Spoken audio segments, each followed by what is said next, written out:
everyone, and welcome to the Transatlantic Call-In Show, the show where you can call in and talk to some real trans people and ask some real trans questions about real trans things. You can ask anything as long as you are capable of talking to people without saying loads of slurs, then we will take your arguments, even if you think trans people are magic, evil demons from another realm. In fact, I'd love someone to call in and argue that. Because that would be amazing. This week, you can talk to me, Katy Montgomerie, internet dickhead, and also... to me, Aron Ra. I've got special effects now. I need some special effects. You didn't warn me you had special effects. Wait, That's not fair. I think they'll still work on you if I do it. Here, talk. Hello? Oh, No, no. it's Nope, not it's just me. It's just me. All right. I have special effects. That's awful. Well, that's completely ruined the show for me already. So nice to see you, everyone. See you next week. We're over. We're done. But yeah, this is the show where you can call in, but we have some space on the lines, actually, just a little bit. You'll have to be super quick because the lines always fill up, and you can ask anything trans related. We will prioritize anti-trans people, gender criticals, etc., because I think that's the best way to learn, is to watch idiots call in and embarrassing them in front of everyone else. But you could also, if you wanted to participate in the show, you could send a super chat of $5 or more, and then we will read it out at the end of the show. And you can ask little questions in there, but not big questions, because big questions are kind of what you need to call in for. But you can also just make us say stuff. Or you could write hashtag Team Katy, and then I get loads of points, and Arden has to do a TikTok video about how good I am. Whoa. Hold on. We got, I guess, some hashtag Team Ardens in here is what you mean. Hashtag Team Sound Effects. Hashtag Team Sound Effects. Let's go. Katy just did work for me. Thank you so much. You heard it, team. But yeah, it feels interesting to be back because I haven't really done any LGBT rights activism for like 2 weeks at all. I just totally turned my brain off it, went on holiday, went to some music festivals, and it was pretty mad. And so I've just kind of got back into it, and I haven't done any YouTube stuff in ages. So it's good to be back. But I just thought I'll just tell a little story before we started, because it's quite good. So I went to some music festivals in Slovenia, but I went to several different European countries. And the first thing I guess I wanted to say is, in this like 2 weeks, I was sort of traveling around to different places. I met so many different new people, like loads of metalheads, but also just other people. Like went to some beaches, went to the mountains, just like, stayed in some hostels and stuff. Met all these different people. Every single person just treated me like a normal person. Trans issues didn't come up one single time. No one cared. There was no kind of anything. Like, it was just being a normal person. And that seems to be what happens when I'm not on Twitter.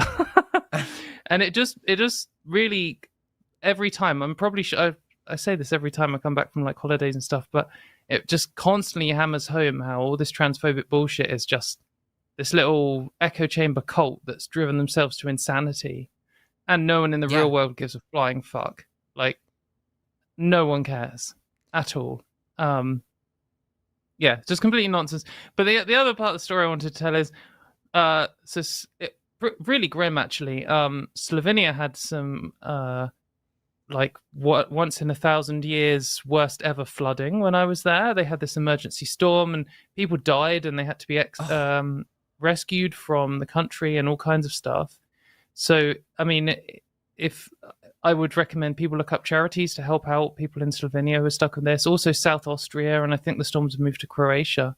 But like, we were camping in just south of the main danger zone of that. And we like went to sleep and woke up, and 3/4 of the campsite was just a lake. And there were like cars floating in it. And there was like tents underwater. And there was tractors dragging things out of it. And it's absolutely chaos. And then we tried to like escape Slovenia. They closed all the highways. We were like driving through the mountains. And then like there was rivers going across the roads, and bridges were just like underwater. There were houses like underwater. And there was one point where we drove down this road and got to a dead end because it was like underwater, and then we drove back, and then where we had come from was newly underwater, and then we had to go like a different third way out. Absolute crazy. Like, we ended up in all of the worst spots. Got through it all. Did tear a ligament in my thumb. But other than that, I had a good time. And sorry if that was a completely random ramble, but I just needed to tell everyone. No, so actually, I how think was your it's week super been? relevant. I think it's super relevant because something Matt and I talked about on the Hang Up a week ago or whatever. Another show on this channel. Like and subscribe. Yeah. Was how, there are so many insane things going on in the world that actually are seriously important. And we're constantly talking about trans issues on every news platform, on all the time. That's all anyone wants to talk about. And my home state in Vermont, we used to joke growing up that we were like immune to natural disasters because we were like, there's mountains all on all sides of us, and we're just like in this little nested thing. It also got historic flooding, unprecedented, decimated like the whole north, like half of the state. There was the Sigma 6 Antarctic event where, the ice isn't reabsorbing, which is going to like rapidly heat the planet. We might have learned enough stuff from that to be able to counter it, but it's going to be so difficult to get anything implemented, politically speaking, at that point. Yeah. There's so many serious issues and things that really deserve people's attention and things that affect everyone, like the climate and the economy. Sorry, that's the word I was looking for. Like things that really affect every person. But here we are again, always talking about trans issues. The reason this show is success, like I heard somebody say, because I was really harsh to Pine Creek, they were like, "Oh, if you do that, the bigots aren't going to want to call in." And in my mind, I'm like, I want this show to be a non-necessity. I would like to get to a point where we don't have to do this show because we are actually talking about things that matter and trans people just have rights, But we don't live in that world. So we have plenty of stuff to talk about. We do have callers filling up the line, but we want to get to our poll questions first. So let's do it. I gotta pull down that banner. Sorry. Last week's poll question. I love this one.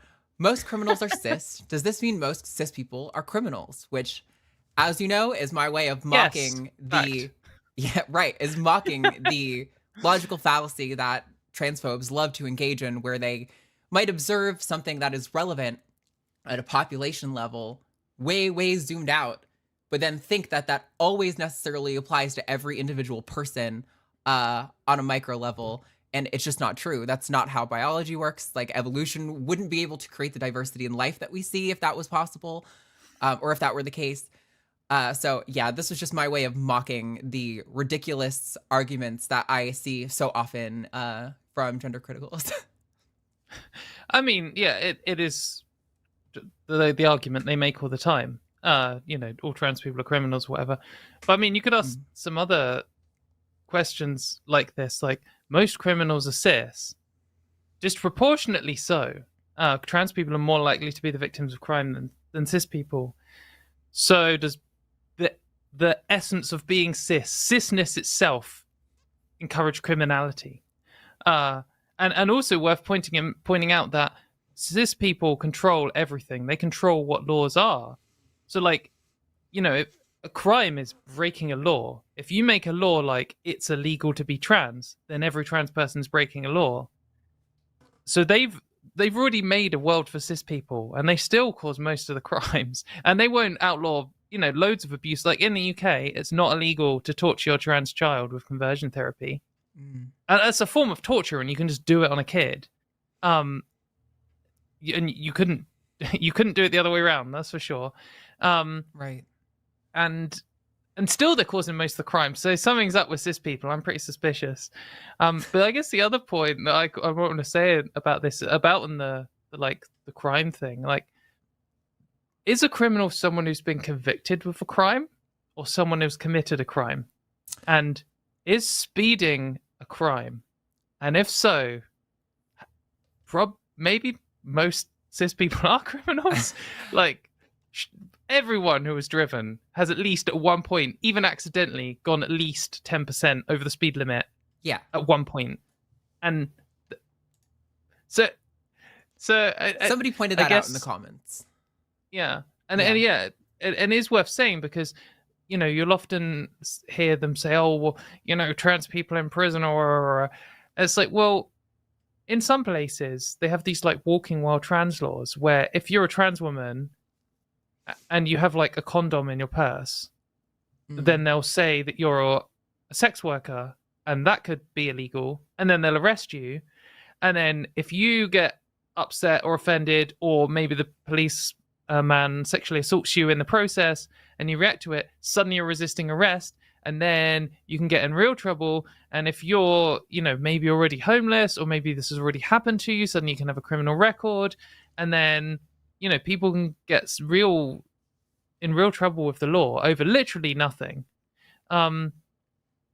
So when we're talking about the crimes, like crime itself isn't the same as doing immoral things. Some moral things are illegal and some immoral things are legal. So really, we should be talking about immoral acts, I think, rather than crime. Though I get that criminal is easier to say, and it's a shorthand, and people know what you mean. But like, yeah, the suffragettes were criminals, and maybe the ones who invented the mail bomb were immoral, but like the ones who were, locking themselves to buildings and stuff, they were doing moral things, breaking the law. They were criminals. Yeah. I agree with all that. It was definitely not meant to be like as much of a critical observation of like crime versus immorality. I also voted yes. I saw somebody be like, who voted yes on this poll? I voted yes, because it's a funny troll answer. Like, this poll is definitely meant to be less serious. But so that was last week's poll. And then this week's poll, we have, can you be a feminist and transphobic at the same time? So I didn't read the whole article. I know this was inspired by Jimmy for having read a Telegraph article from Julie Bindel, which I know her shtick, so I don't really need to read the article, but I do want to read the little banner at the top because I think this is hilarious. It's called "The Trans Movement Will Only Become More Orwellian." She has that quote that they love to drop from 1984, "War is peace, freedom is slavery, ignorance is strength." And then she says, "And now it is feminists who we're told pose a threat to trans extremists," which I think that is so funny and so loaded. Now, with regard to the question, I think feminism is a lot like Christianity in the sense that it's kind of something you have to like self-identify into, and it's pretty hard to tell someone like you're not a feminist. But I mean, you can definitely make observations of like what is feminism, are their values, and like comporting with generally what's known about feminism. Like if you say I'm a Christian and I think gay marriage is fine, then I could say, well, the Bible doesn't say that, but also then lots of Christians don't believe that, and blah blah blah. But if you said I'm a Christian and I don't believe Jesus ever existed and I don't believe in the concept of sin, I'll be like, well, then you're not a Christian, because that's like a core part of it. Right. Yeah, I mean, I would agree in that, in similar examples. But like when I'm like reading this question devoid of context, I might be inclined to say maybe, like, yes, I don't know. It's kind of hard to pin down. Generally speaking, I think no, like with what I understand feminism to be, I think those things are kind of incompatible. But I know lots of people who claim to be feminists who are definitely virulently transphobic. But I think when you factor in the context of this Telegraph article, it is feminists who were told pose a threat to the trans extremists. It's pretty clear what their intention in framing the battle between trans people and feminists is. Like as if those things are diametrically opposed. I think maybe an easier question to answer is, are feminism and transphobia compatible, ideologically compatible, or are feminism and gender critical ideologically compatible? And the answer to that is just no. Feminism's goals are the opposite of gender critical's goals, and they are in line with the goals of LGBT rights. So, as a concept, if you sat down with people who were capable of rational thought and weren't themselves irrational idiots, and discussed all this stuff through, and you look at the wider works of feminism and stuff, you can see what the themes are and what they're arguing for and what the positions are. But a individual feminist could easily be transphobic. I mean, an individual feminist, like, if we point out that transphobia is any irrational prejudice of trans people, and then misogyny is a similar thing for women, I mean, you could be a feminist and still misogynistic at the same time, as in you're new to feminism and you've started learning about it and you grew up in a really misogynistic society and you're bought into all the bullshit, and then you're suddenly like, hey, no, this is rubbish. Women should be allowed the same jobs as everyone else. That women should be allowed to vote. I'm down with this feminism stuff. I'm on board. And then, you make some comment about, oh, why didn't she shave her legs or something? That's a misogynistic comment.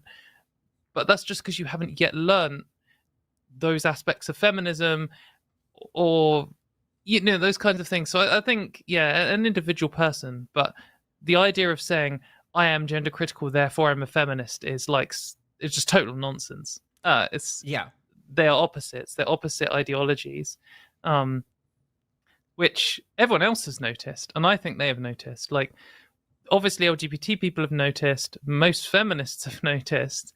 And the conservatives and the Nazis have noticed, because they hate feminists and they love gender critical people. Right. Everyone else with a political ideology is well aware that gender critical is anti-feminist. The only people insisting otherwise are gender critical. Some of them, not all of them, and less of them than even 3 years ago. But so I guess this question is very open to interpretation. I don't know what I would vote. I think I'd vote yes, but I would be worried that would send the message that it's okay to be gender critical and a feminist at the same time. And I mean, right. Sort out your logical contradictions and pick one side, please. I think this is similar to a poll we had some time ago about doctors versus politicians, where I reading it because I'm in these conversations every day, because we talk about all the stuff behind the scenes before we go live. I knew exactly what the question meant. I didn't have to have it elaborated on for me to understand what the question meant. And likewise for this, I think I probably interpreted this on first glance as what you framed it as, are gender critical beliefs and feminism compatible? But on a plain text reading, I could see how some people might vote yes, just purely on a technicality. So I'll be interested to see what people say when we bring this up next week and review some of the answers. But I think it is an interesting poll, and I'm excited to see what you guys say. With that, we have lines full of callers, and we are ready to talk to all of them. Who are you thinking? I think 8-1 is the only spicy one we really have on the line. Okay, let's do it. All right, you ready? All right, we're going to bring on... Yeah. I'm totally going to butcher pronouncing your Stein, name. I think. Stein? Okay. Stein. Stein? You are live on Transatlantic on the line. Hello. Yeah, it's Stein. Stein. Okay, nice. Yeah, cool. Good enough. Yeah, sure. Yeah. Go for it. Yeah. So you want to talk about age and gender or something? Yeah, I want to talk about that, about the parallels between age and gender. And then following from that if you think transgender is valid, trans age should also be valid. Okay. So do you have a question in particular? Or do you want us to rant off? Yeah. Yeah. Nah, you can rant off. Very kind. Arden, do you want to go first, or shall I? I'll go first and explain my reason. Yeah. I would like to hear you make your case a little more, and then Katie, you can go. Yeah. Gender is the social construct surrounding sex, relating to gender roles and stereotypes that are expected of people of a certain sex. For example, that men are not expected to wear dresses. There are also stereotypes and roles, we could call them age roles, surrounding age. Adults are, for example, not expected to play with dolls. So there's also a social construct surrounding age. We just don't have a word for it. But we can use the term gender age, if that helps the conversation. So I'm not sure it does. Yeah. Yeah, no, it's different. Yeah.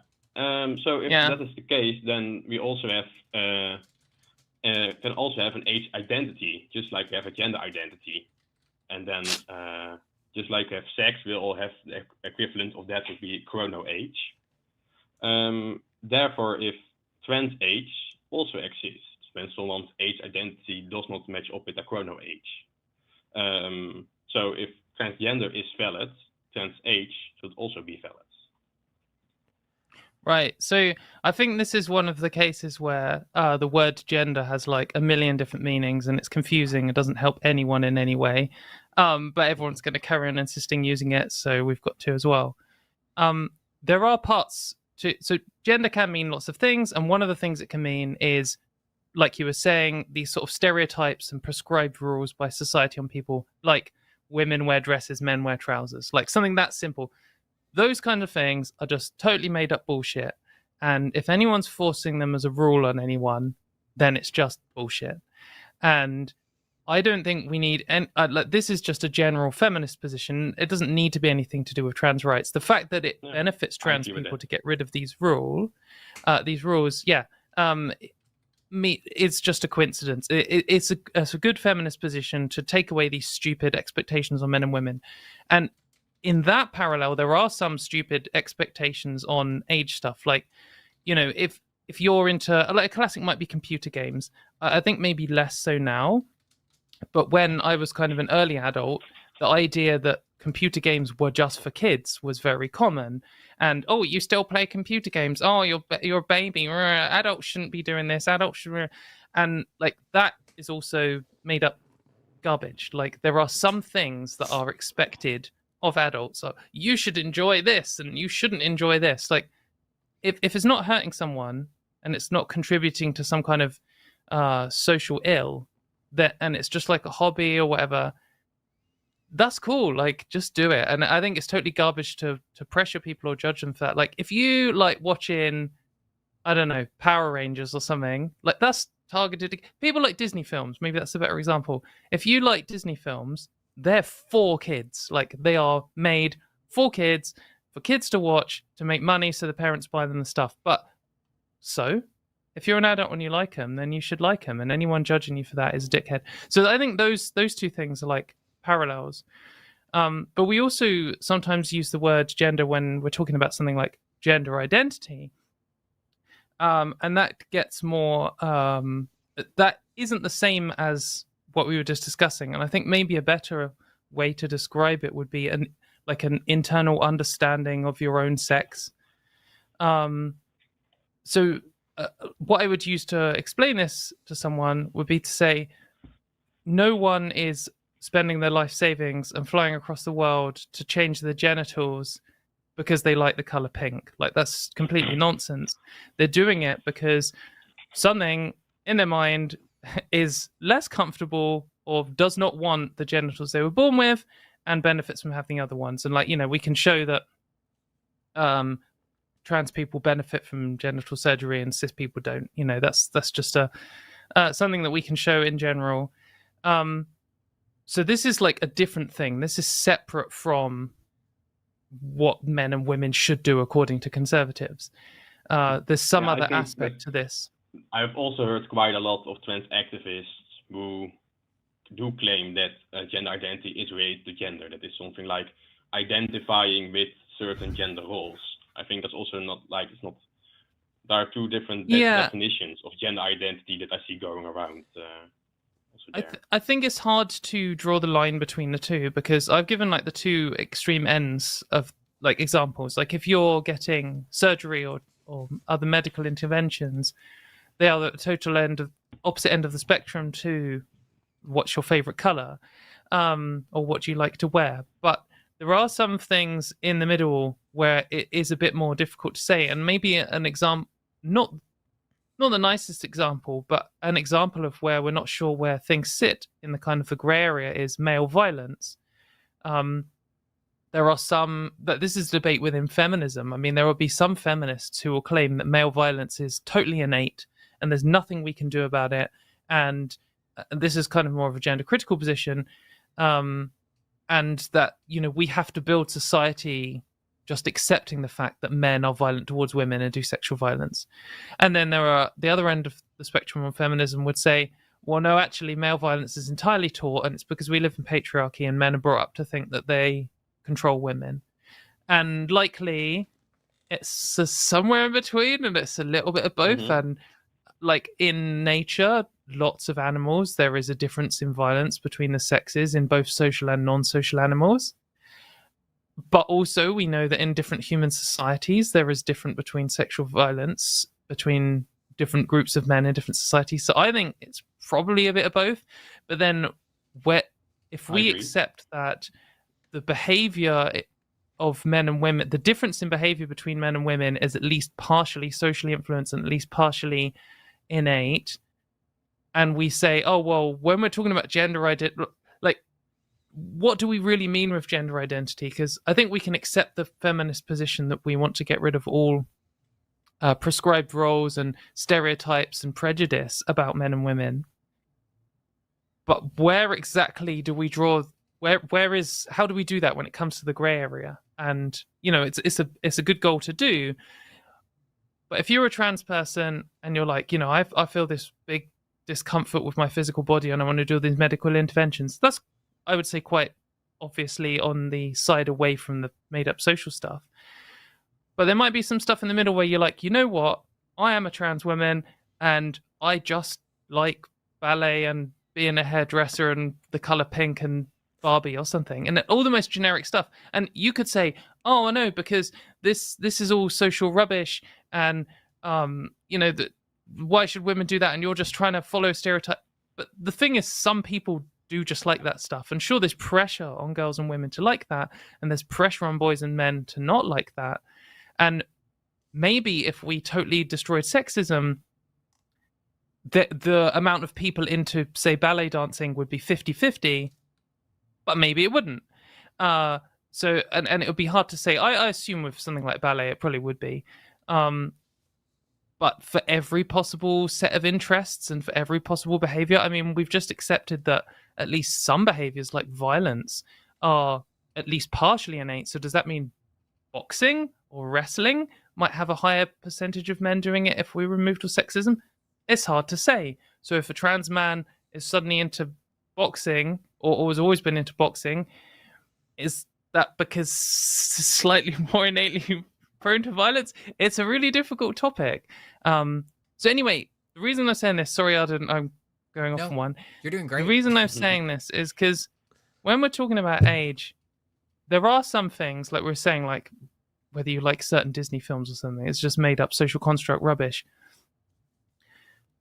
But there is the more difficult stuff, which is usually as soon as LGBT people are asked to talk about age, all of the anti-LGBT people come out and want to say every LGBT person is a paedophile. The reason why we have laws about things like, well, the reason why we should have laws, hello USA, banning things like child marriage, is because we know that some adults manipulate children and use them in horrible ways and ruin their lives. And the laws are there to protect that, to combat that, and to protect these children's lives. So what they aren't, we are looking at an understanding of how the world works and attempting to stop harm. So when there's something like, oh, I feel like, some people be like, oh, I feel the inner child inside, and I just had to rewatch Toy Story because it was a film I loved when I was a kid. Like, that's cool. But then if someone started saying some weird sex thing, we're suddenly like, well, this causes harm on its own. So we can look at this individual behavior and say, it doesn't really matter if there's a biological underpinning to this or not. It doesn't actually matter if it's all social or biological or any combination of. This action is harmful and bad. And even if you were to say, like, even if we just took your original argument and just like, yeah, okay, trans age exists, whatever. It doesn't actually matter. You could say whether validity or who gives a fuck. The thing is that there are some behaviors from this range of things here which can be harmful to people and have no benefit, so they should still be banned. And, I think we need to kind of look at these in parts. But my final point to say on this, I don't know how good an argument, how well I constructed that. It's a difficult topic when you start talking around this, especially when you're online, because someone's going to be going out of their way to bad faith you. Not you, obviously, Stein, but other people.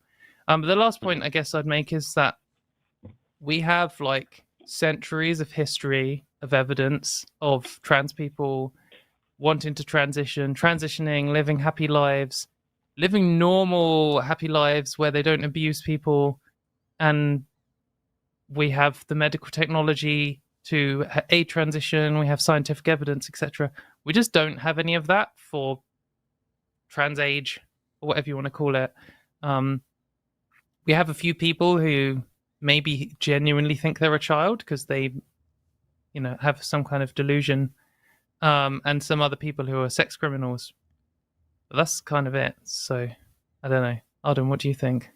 I genuinely don't have anything to add. I would like to hear if Stein feels like that addresses what he thought, or Yeah, I think I don't agree with everything you said. Oh, which bits? Which bits? Come on, let's go. Okay, let's go through them. The medical technology. There is medical technology to de-age or to look younger, at least. I was going to bring that up, wrinkles. Actually. Yeah. So there is a parallel between still, not as Well. far advanced as medicine, but. So that's interesting, actually, because there's two parts in this as well, or two parts with some kind of spectrum in the middle. And an example I often use is for facial feminization surgery. So that's the surgery where they shave some bits of your bones off and move some things around, and it makes people's lizard brain read you as a woman instead of reading you as a man.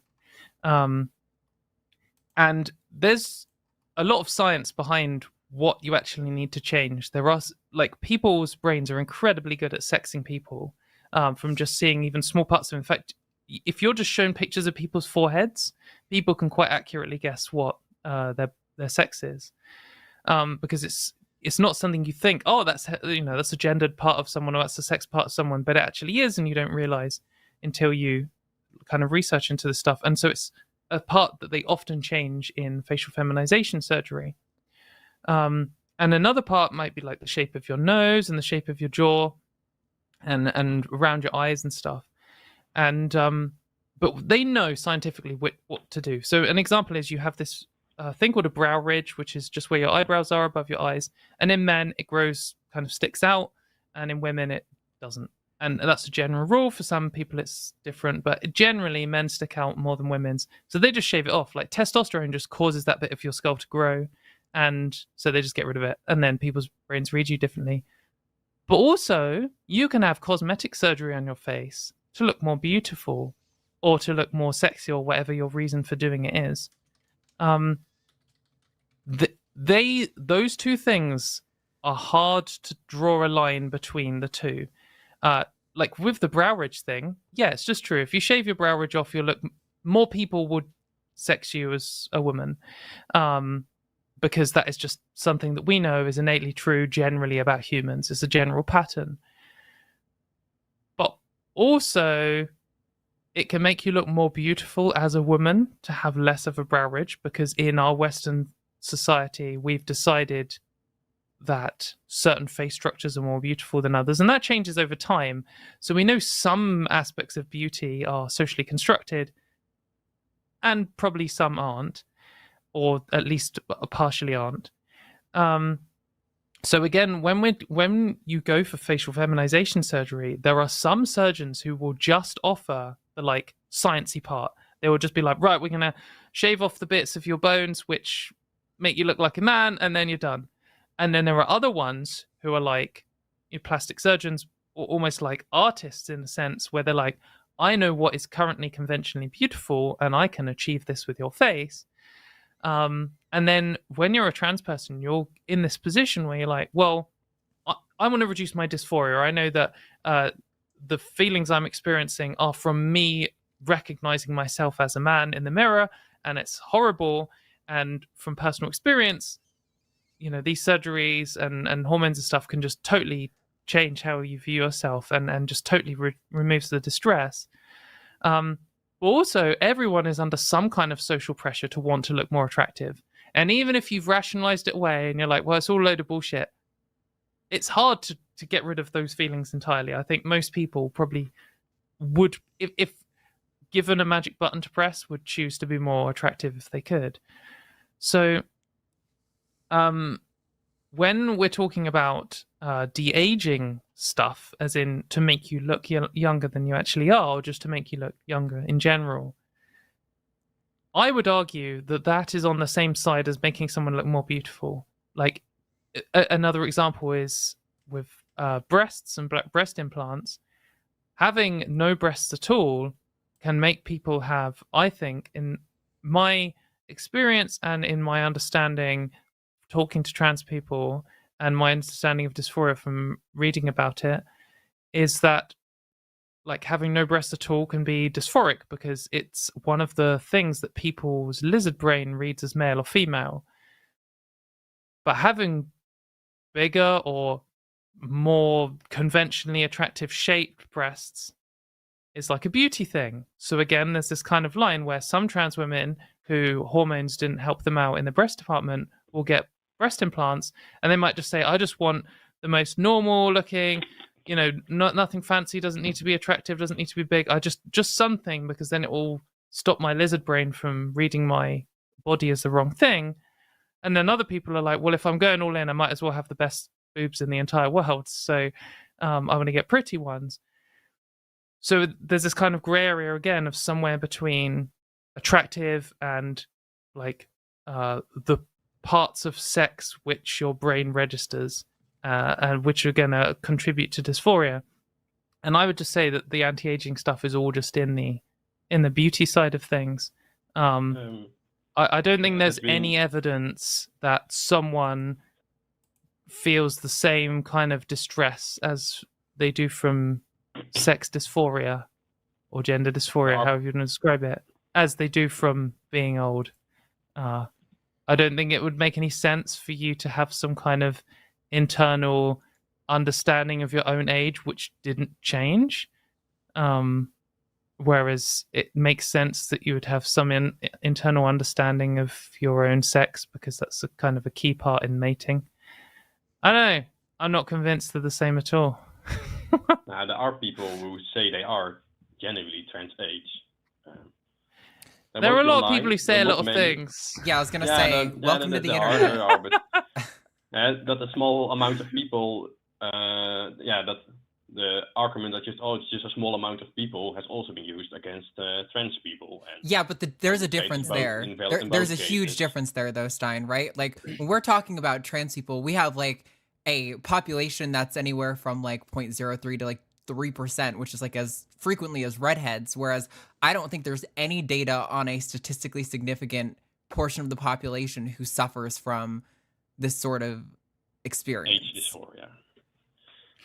Also, no, probably I mean, not, but when people but, in the past, there were also less people recognized as trans people. So now maybe we are in a century from now, there are more trans age people coming out. I mean, possibly, but okay, let's also not more many. I think the important thing here is to just take everything individually. Like, I had this argument with someone the other day, and they're like, "Oh, well, you're saying that trans healthcare, therefore trans race, and blah blah blah," and like, it doesn't actually need to be some kind of grand understanding of which properties are logically consistent to allow people to identify across. Like, we just, like, the reason that we know transition helps trans people is because we've done a load of science shown it, and the reason that we know letting trans people exist in society is okay is because it's been happening for, we've got examples of it. There's no evidence to say it isn't.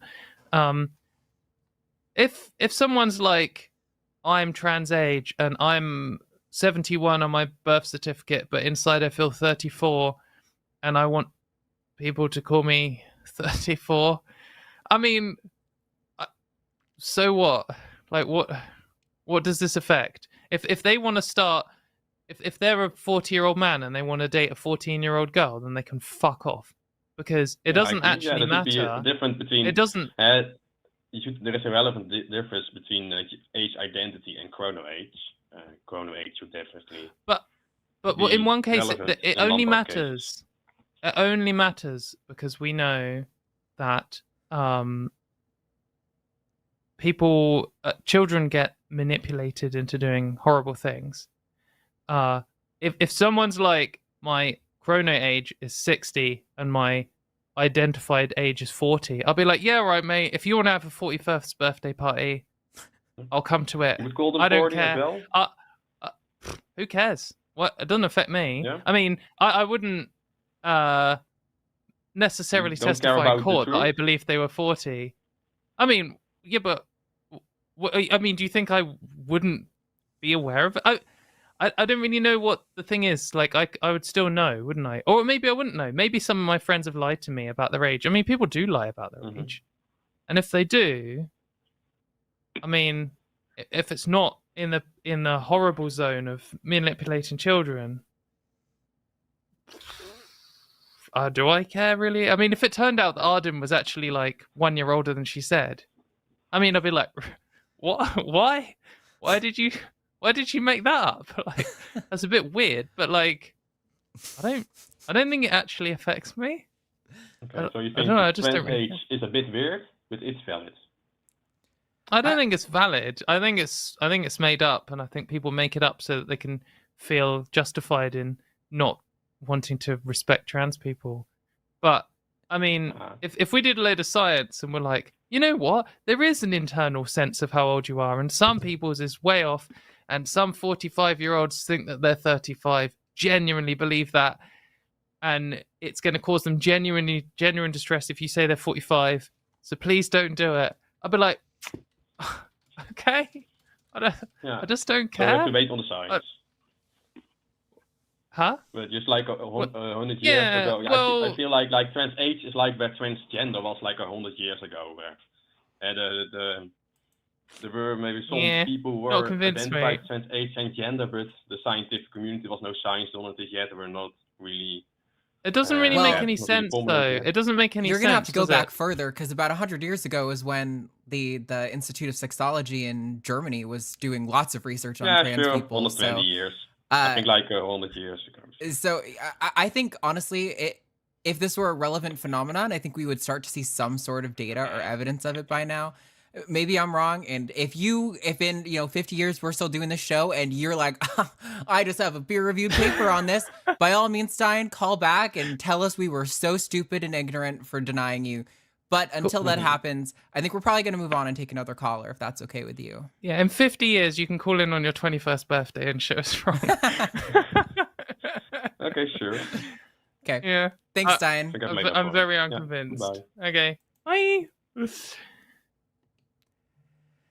Oh, Can't wait for some people to edit that out, edit that into some completely nonsense thing and say that we're all condoning something that we're hardline opposed to. Oh, yeah. That's But before definitely we gonna happen. move on, I do want to do our announcements as per usual. Oh, yes. So, as I always say, Transatlantic is objectively the best show on this network. But if you're like bored and you have absolutely nothing to do, there are some other shows you can check out. For example, this Sunday at 2 is the Sunday show with Jimmy and Matt. Skeptalk at 6 o'clock this Monday is going to be another Forrest and Erica extravaganza. So, buckle up, 6-hour episode incoming. Tuesday on Dying Out Loud with Dave Warnock, we have special guest Footless Joe. So that'll be extra fun. You should definitely check that out. On Wednesday, next week's Hang Up, Matt Dillahunty is going to be bringing on, hopefully, I don't think we've officially confirmed it yet, but Mindshift Skeptic. So new YouTuber. It'll be really exciting to see how that goes and hear some of his thoughts on things because I don't know much about him. So maybe he's going to be a terrible person. Maybe he's going to be great. We'll find out. Thursday at 2. Next week's Takis is going to be Katie and Dr. Ben.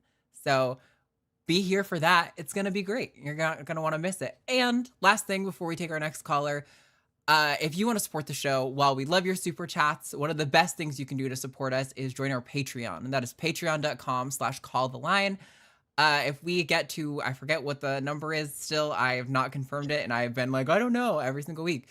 Matt will get that crazy cat tattoo and we will have LineCon eventually, but we need your support first. And I know we just added a bunch of new perks, a whole new patron exclusive Discord. Oh yeah, I'm in that. Yeah, so there's a bunch of stuff you can join in on if you would like to support us, and we would really appreciate it. So check that out, patreon.com/calltheline. With that said, who else do we have? Let's see. I don't know. Do you want? Oh, did we lose that person? Oh no. Oh, we could have a rant about the word cis. I don't know. Have you done that in a while? Yeah, let's do that one. That'll be interesting. All right, we're gonna bring on Madison in California. Pronouns are she, her. Madison, you are live on the line. What's going on? Hello. Can you hear me okay? Yep. Yeah. Yeah, so Go for it. I've become increasingly concerned about how there are some cis people who say that the term cisgender offends them. Personally, I think it's fine, but regardless, the term really isn't going to work if people hate it or feel ambivalent about it. So I'm kind of wondering if it's time to start thinking about alternatives to that term, or if there is still some way that we can change their minds about or their feelings about the term cisgender. I'm gonna be real with you, Madison. I don't think any serious person on the face of the planet actually has a reasonable objection to the term cis. I think the only reason anyone ever objects to the term cis is because they know it gives them a sense of political power to undermine the language that we have to talk about things. Cis is already deeply integrated into conversations about trans stuff, and it was not a problem until it became politically in vogue to say it hurt your feelings when people say it. I'm not convinced there is a single person who actually has a serious objection to the word cis. I think it's a really politically convenient complaint to lodge. That's just kind of undermines our ability to be effective at talking about these things. We do this all the time. Language evolves, and what used to be just normal now becomes modifier and noun. Like phones used to be called like car phones, and now there's cell phones and house phones and Not here, they're not. sure. But Cell phone. words. The point Sorry. is words change all the time, and things that used to be normal get modifiers added to them to indicate that there's new information and that there's our understanding is not as it used to be. This isn't unique, and yeah, I don't know. Katie, are you actually convinced that anyone has a serious objection to cis? Because I'm just not at all. No, and in fact, if you go to katymontgomerie.com, my most recent article is called "No One Actually Believes That Cis is a Slur. Here's Why They Pretend to." I didn't even know you wrote that. That's amazing. Aw. It's the most read article on my website. Very exciting. Yeah, Madison, you said it yourself actually in the opening. You said if people don't accept the word cis, then it's not really going to work. And that's why they pretend Right. to not accept it. And if you picked some, like, it, you can tell they're being dishonest because, like, if we picked a word that was, like, culturally insensitive, instead of the word cis, if we had trans and then we had something, I'm not even going to make one up, but if we had some word and then some culture was like, hey, you know what? That's actually a slur for us. Like, genuinely, like, just the most extreme example, we're like, oh, we're going to have trans and then the M word. And then people are like, no, we can't say that because it's actually genuinely bad. You'd be like, oh, fuck. And they'd be like, can you pick a different word, please? Like any other word, we recognize this concept as a real thing, but you need a different word. And we're like, oh, yeah, of course, let's pick another word because we don't want to stumble over other people. But they don't want another word. They don't want you talking about this concept at all because they know that part of organizing for trans rights is talking about the oppression we face, and that comes from cis people, and it's the same as if you were fighting for gay rights and you weren't allowed to say the word straight. It would be a lot harder. I mean, you could do it because you could say not gay, and I mean, we could say not trans, but suddenly it's much more clunky, and they would still object to that. So yeah, that it's entirely dishonest. Every single person who says it is a liar. I mean, it wasn't no exceptions. It was genuinely like considered, but I remember there being a lot of people early in like the 2000s and late 90s who actually objected to the word straight because they were like, oh, I'm not straight, I'm just normal, you're weird and different. It's heterosexual they had a problem with more, I think, but yeah, right. But yeah, because they want, this is just a phenomenon they want normal. That's old. Yeah, and it's like exactly the same old bullshit. And also, like, when we are using the word cis we want to communicate things to other trans people and to cis people like yourself who care enough to listen. And you're not doing this stupid pretending dance. The people who are like, oh, I'm so offended by the word cis, it's a slur, like, they aren't going to listen to anything I say. If I say 2/3 of all trans women and trans men have been sexually assaulted at one point in their lives, they don't care. They're not going to listen to that. They're not remotely interested. They don't want to stop it. They want it to get worse. So it doesn't matter. And you see this, like, you'll say some statistic like that, and then the top reply from some blue tick wanker on Twitter will be, cis is a slur. And then there's a 2-day long argument about whether cis is a slur, and you're not talking about the original statistic anymore. And they've won then. They've managed to distract people away from discussing how trans people are more likely to be the victims of sex crimes than cis people are. So yeah, no, it's dishonest, and sometimes it's just because they're an idiot and they're blindly following their cult queen J.K. Rowling. But lots of the time they do it on purpose. They know what they're doing. They know if they say it, it changes the subject, and so that's why they say it. So yeah, I'm not interested in compromising with them because they're not the people who we want to convince. I mean, it'd be nice to convince them, but they're not capable of rational thought. So I don't know. What do you think, Madison? Yeah, I don't know if I agree that it's being politically weaponized, at least not by most people who take offense at it. I think it just sounds kind of funny, and I think it just rubs people the wrong way a little bit. And so that's kind of why I said in the start that maybe there was some way that we could change minds or feelings about it. And I guess, like, yeah, how would we know that people are being disingenuous? Because maybe we should take their concerns in good faith and offer up some I have, though. reasonable I mean, I've alternatives, think listened. outside the box a little bit, maybe. I don't know. I have seriously gone out of my way Yeah. to say, hey guys, what word do you want to use instead? They don't want to use a word instead. Why do you find this upsetting? They find it upsetting because they think trans people shouldn't have human rights. Like, just go and ask them. Or if they're like, oh, it sounds a bit silly, you can be like, yeah, some words are a bit silly, but like, talk to the Romans. I don't know. Yeah. Well, I mean, they have some alternative terms, but then the trans community is not. Like what, fond of though? those Yeah, like terms. what? I would love to know. Because none Like, of them I've work. heard Because biological thrown yes, around. As in okay, this biological doesn't woman, work. Biological man. This is why the I'm not being offended or throwing these out. I have a reasonable argument, a rational argument I can make against the suggestions that some people say. And an example is biological. If I say trans people in the UK, 1 in 5 trans people in the UK have been homeless compared to 0.8% of cis people. If I said 0.8% of biological people, that would make no sense because I am a biological person. Yeah. Then that also implies that there's non-biological people, which are robots or holograms or trans cyborgs coming to a store near you. Like, no. Well, I think I want a word for like people. Production or something like that. Yeah, but I want people. I want people who. I want a word for people who aren't trans people. And biological doesn't work because trans people are biological people, and that's the same reason we can't use normal. And it's the same reason. What's the other one that they often say? Real. Like, trans people are real people, so that just doesn't make sense. Like, the only other word, I mean, if there was another word, would be like, okay, you got another word, like, bleh, whatever.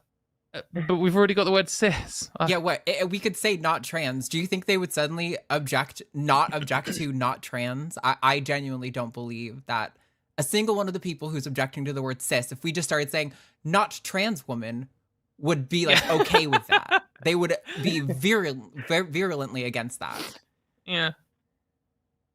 Yeah, I mean, well, I guess I also, for the reasons Katie laid out, I also take offense at the term biological woman or biological man. Like, I'm a trans woman too, and I wouldn't want someone to refer to, like, make that contrast, I guess. I mean, I was thinking a potential compromise is to talk about, like, genetic women and genetic men, or chromosomal women, chromosomal men. But I know genetic people, chromosomal people, it doesn't work when we're talking about people. It's got to work for the word people. Because sometimes I want to say, because if I say 0.8% of chromosomal people have been homeless compared to 25% of trans people, like what? I mean, it's an It doesn't make adjective. sense. But it doesn't The make sense. majority of people are chromosomal people. Or a poll No, this no, no, but week. like we are like making the distinction 99.9% between of like all women criminals are who have XX chromosomal. chromosomes versus XY. Yeah. Well, chromosomes also don't quite 100% match up with trans and cis, because there are some cis people with atypical chromosomes and some trans people with accidentally typical chromosomes. So, That's true, but it in doesn't the quite. vast majority of cases, it's Yeah, different. but we have Oh a my word God. cis that already applies Yeah, to this. I hate so- the notion of this Yeah, is but fine because it they're applies upset to the. about I that, hate the though. notion that this is fine because it applies to the majority of people, because we are literally, when we're talking about trans people, we are literally talking about edge cases. It's extremely important to be able to have the language to talk about these edge cases, regardless of what the population level looks like. This is why at the beginning we had that poll about the ridiculous claim the majority of cis people are criminals. So can you just assume that cis people you interact with are criminals? No, obviously not, because population level statistics don't work on an individual level. Yeah. Also, Sorry. I mean, yeah, that's all right. that's One other thing, sorry, Madison, just to pick up, you said a compromise. But why do we Mhm. want to compromise when the other people who we're trying to compromise with aren't interested in good faith discussion and want to wipe us out? Like, if this was a compromise between someone who genuinely cared about trans rights but had some issue, whatever, and I didn't agree with it, but they had some rational argument, and I'm like, okay, look, we'll have to compromise here. But this is trying to compromise with someone who thinks that trans people should be, or that we should create a world without trans people. Or it's people who are like, I don't like it because I don't like it. It's like, well, okay, why would you compromise with someone who doesn't have a real argument? I just, and as soon as you do, like, they're not going to stop, are they? I mean, the gender I don't criticals think aren't that suddenly most going to be cis like, people feel that way. you know, most cis people do not give a fuck. And you're like, hey, did you know the word cis means not trans? So you're a cis person. And they're like, Okay. all right. And Yeah. then like 3 hours later they've forgotten it, and you're like, did you know cis people? And they're like, what's a cis people? And then that's like, you know, they do not give a fuck. And they're the people who we're trying to I win think, over, and though, we don't need to compromise. even the people who are bothered by the term cisgender, I don't think they're bothered by it because they want to wipe out trans people. I think that the term just rubs them the wrong way. I mean, Okay, when I was but younger and first Madison- learned the term cis, I bristled at it too. Okay, It's a weird but sounding word. Madison, I'm going to be honest with you. I'm going to be real here. I don't really give a fuck if you are uncomfortable with it or if cis people are uncomfortable with it. If you, like Katy just pointed out, if you have a real argument for why it's not advantageous or why it's politically bad or why there's actually some like root to it that's problematic, I would be happy to consider this. But if you just feel a little icky the first time you heard it, I just genuinely don't give a fuck. And someone's gonna have a problem with any word. Like if we picked a different word, or like we could even pronounce it with a hard k, like the Latin Kiss. probably did. It was probably like kiss.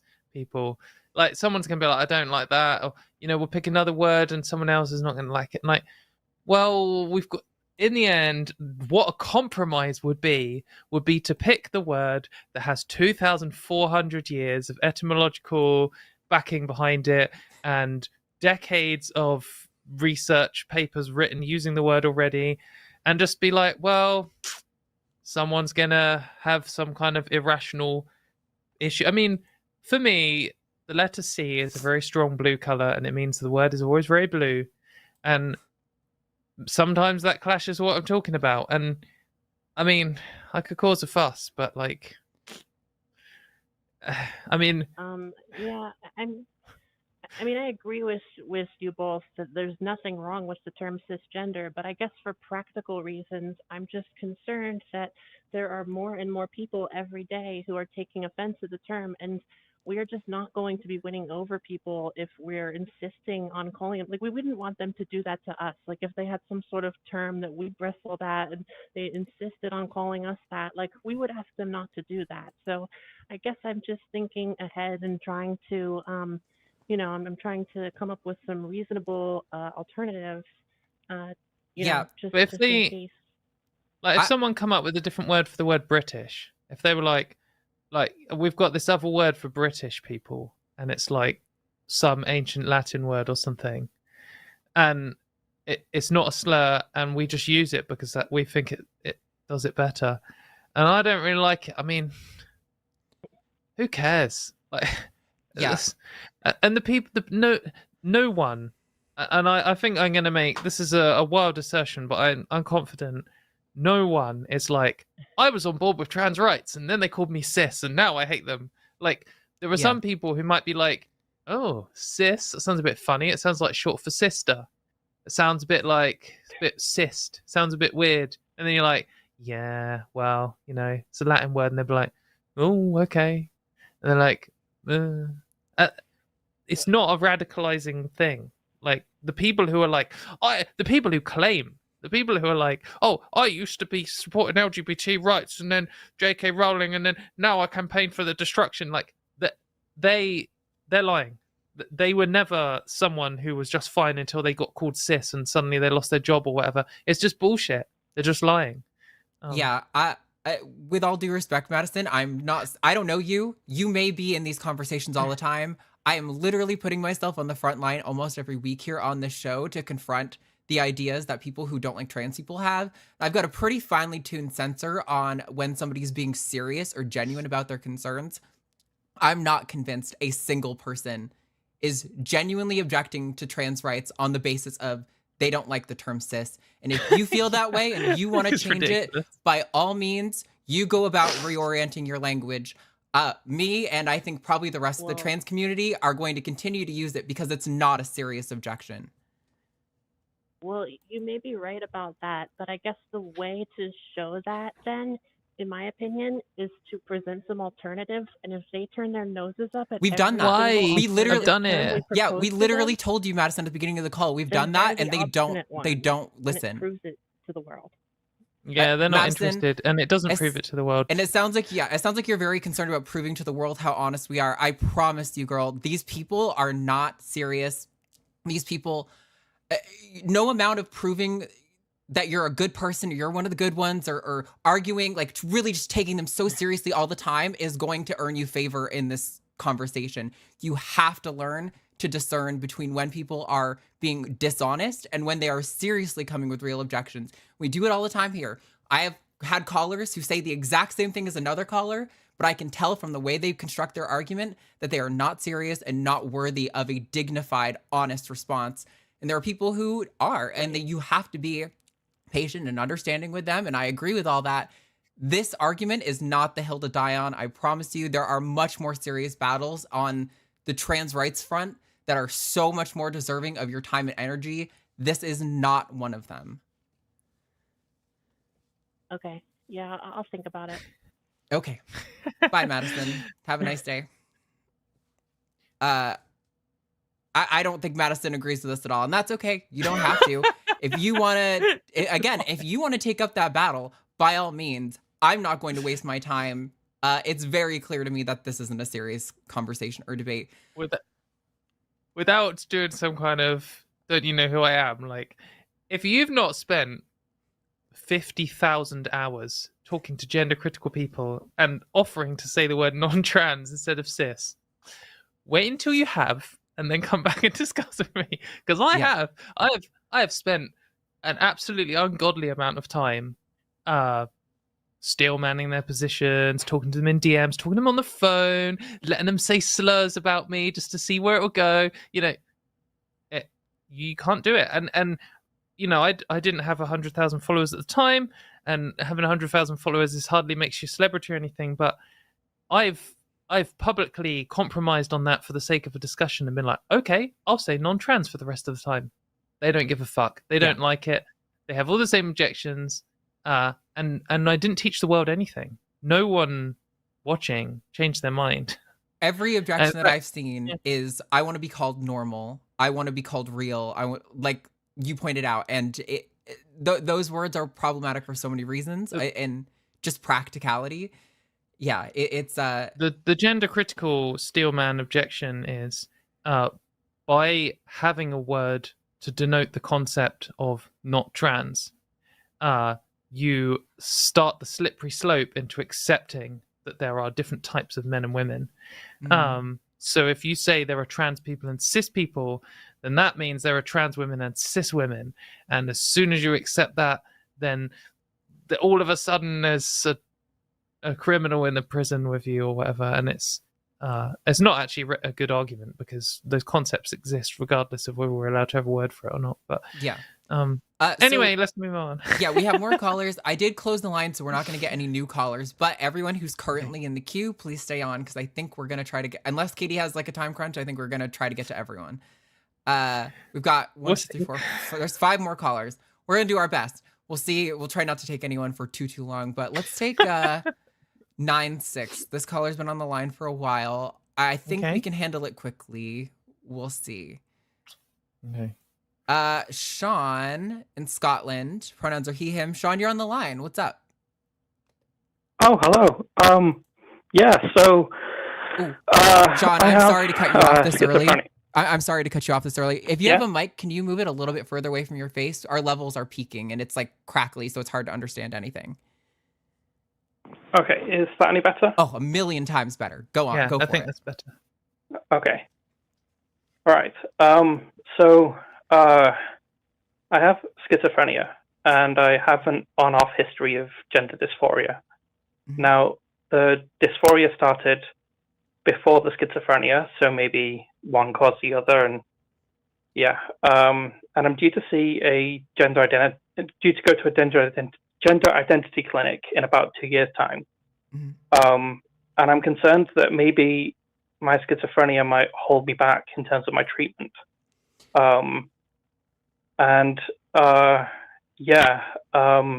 It's not really a question, it's more of a topic, I guess.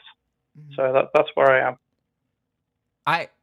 So I think it's entirely possible, and probably even a realistic concern, that having a dual diagnosis could interfere with your ability to access good gender-related care, depending on the physician that you get. I mean, you might get someone who's great and who will listen. With regard to, in our screener notes, it says, has schizophrenia and wonders if sometimes it's interlinked with gender dysphoria. I don't know. I am not familiar with any data regarding correlations between schizophrenia and gender, and I would be very hesitant to make a claim on that, just because I have no idea. I've seen correlations between lots of things, so it's entirely possible, like ADHD and autism and things like this. But I don't know if schizophrenia has the same correlation. Maybe you've seen something. I don't know. Yeah, so I was looking this up the other day, and I'm not sure where I got this statistic from, but apparently 1 in 4 people with schizophrenia experience gender dysphoria in their lifetime, which I doubt quite a lot, but it's a shockingly high number, I think. Definitely. So I think if your concern is, like, given that there's a correlation between schizophrenia and gender dysphoria, like, is your concern that, like, maybe your gender dysphoria is, like, not valid because it's somehow intermingling maybe with something else? Well, I suppose, because one of the symptoms I have is that I hear voices, and they accuse me of horrible things, usually of the same sort of things that trans folk hear online all the time, like pedophilia, or that I'm some sort of sexual predator in some other way. And they're very difficult to handle, and they weren't, I don't know, because, like, back in, say, 2015, I came out as trans, and I lived that way for about 9 months, and then I was put in hospital for my health, and I ended up desisting from the identity that I identified with at the time. The dysphoria didn't go away. Yeah.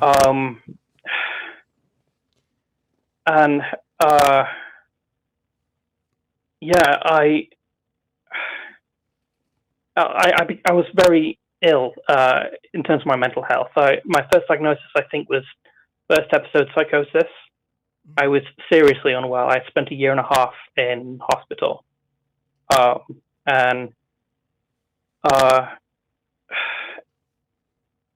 yeah, it's hard to articulate what I'm trying to get at here. So I'm sorry if I'm rambling. No, you're fine. No, it's okay. So yeah, I'll tell you, I don't know how much you watch the show, Sean. I've talked about many times that I detransitioned. I transitioned from like 13 to 17. I detransitioned, and then I transitioned again at like 22.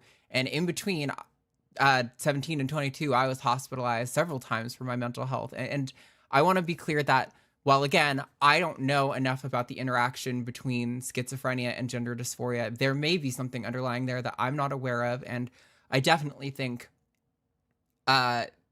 seeing a gender clinic will hopefully you get a good physician who can give you answers and not just shut you down.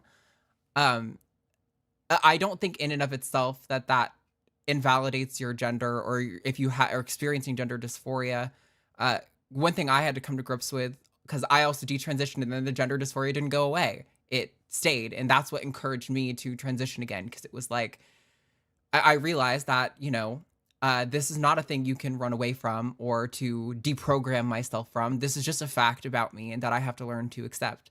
And it may be the case that that's the path you're on, and it may be the case that it's something else. But I think I would urge you to not just like discredit your experience because there's something else going on there. I think it's a sign of a healthy mind, if anything, to say, hey, there's something else going on here. I'm concerned about how that might interact or affect this other psychological thing that I'm experiencing. I think that's a pretty reasonable concern to want to investigate, but I don't think you should just like outright dismiss that you're experiencing gender dysphoria or that you're struggling. But definitely, I also want to be super clear that I don't know about any of the data relating to gender dysphoria and schizophrenia, and I'm very hesitant to make like strong claims because I don't know what the facts are. And so I think I found the article that you mentioned earlier, Sean, where you said something said 25% of patients diagnosed with schizophrenia can express symptoms of gender dysphoria throughout their lives. So I found an article, at least in Psychology Today, which talks about that, and it's written by someone who has schizophrenia. And they say in this article, I think that might be the one. And they say in this article that WPATH, the World Professional Association for Transgender Health, suggests moving forwards for physical treatment of gender dysphoria when a patient presents themselves as capable of making well-informed decisions, displays persistent and well-documented experience of gender dysphoria, and is otherwise medically stable. But if gender dysphoria occurs during psychosis, then maybe that's a different thing. And I think that, I mean, I'm sure you've read this article, but I guess for everyone else, again, like Arden, I'm not an expert in this, and I guess my advice would be to try and find people who are experts in this and who aren't going to be instantly shut it down. There are some people who are like, even with like autism or ADHD, they're like, oh, you're autistic, therefore your gender dysphoria is made up and you cannot have this treatment. And someone like that isn't going to be helpful for anyone and isn't going to be rational. But there absolutely will be experts out there who do want the best and who have considered this. So, I mean, I guess the best thing to do would be to talk to them. But I guess from a ignorant armchair idiot kind of view, and I don't know, maybe it's even irresponsible to say it too much, but I guess generally I understand what this article is saying, where if schizophrenia comes in sort of waves and you have like a period of like psychosis and then other periods where there's none, if gender dysphoria is present the whole time, then they're unlikely to be, it's unlikely to be part of the psychosis. But again, I'm not an expert and I just don't know, and I wouldn't want to give you any advice beyond seek out the experts and beware that there are some people, even in the UK's gender clinic system, who are looking for an excuse to not help trans people. So Yeah, I don't know. It's very difficult. I don't know if I've made you feel better or worse. I don't know. What do you think, Sean? It's Yeah, a you definitely difficult helped. topic. Yeah. I'm sorry. Okay. It's Yeah, alright. I'm sorry that we're a bit clueless. Yeah. I do want to just reiterate that like I relate deeply to what you're going through, because when I was considering transitioning again, I was so afraid of like everyone's gonna think that I am absolutely off my rocker. I mean, I transitioned and detransitioned and now I'm transitioning again. They're gonna be like, oh, Arden can't make up her mind. And I had been hospitalized for mental health issues. So on top of that, I was like, oh man, I'm definitely not gonna be considered serious. But I will say, to my surprise, I've had a lot of the most amazing people in my life really show up and really be there, and it has been better on the other side. Just because I don't know. Like Katie's saying, there may be some sort of medical interaction here that we don't know about, and I don't want to speak to that, but I can speak to if you are like afraid of transition because of how people are going to perceive you because of all the other facts of your life. I hope you would not take that stuff into consideration. I think considering the mental health piece is valid and deserving of exploration, but definitely not being concerned what other people might think about you because of those things. I hope you're able to cope with that, because that's difficult to do in that position. And yeah. Well, I'm not sure how much more we have to offer, only because we are just not experts on this aspect of this at all. So was that helpful? Do you feel like there was more we needed to get to, or you would like us to get to? No, I think that definitely helped.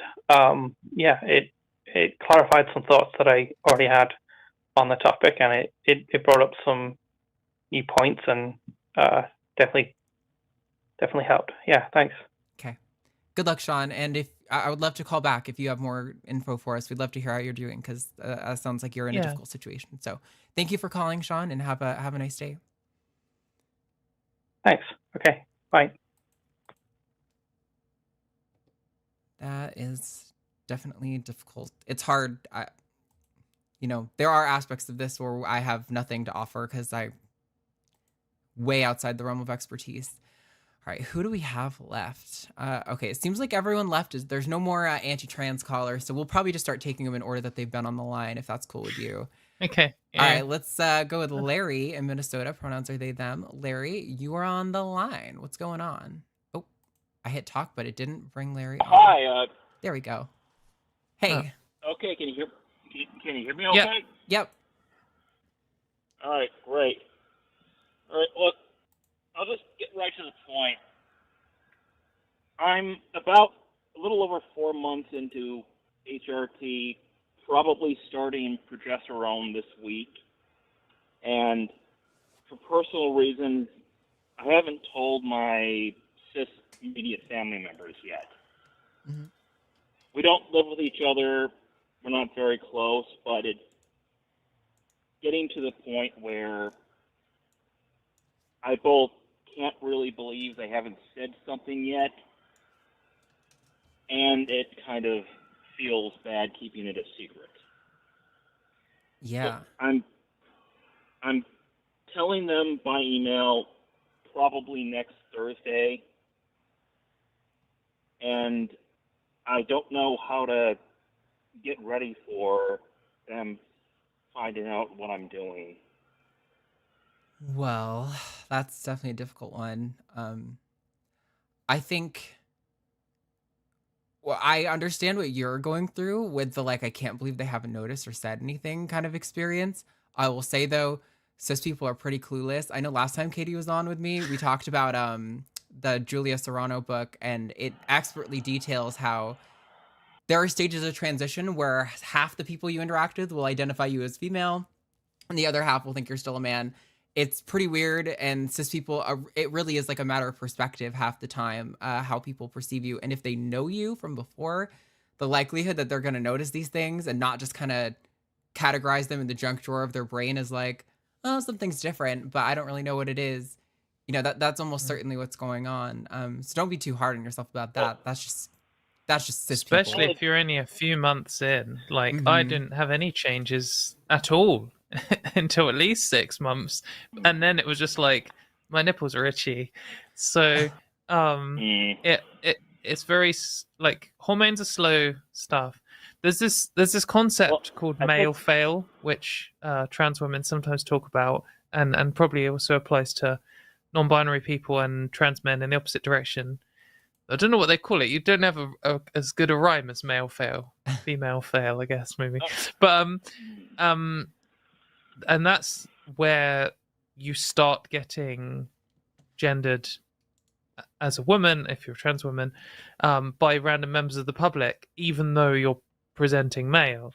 And some people wait until that point before they, come out, because that's how they feel safest. And I know some people in their transition, they did that, and they took hormones for 2 years or something before they got to the point. And I actually know someone who took hormones and then had FFS before coming out,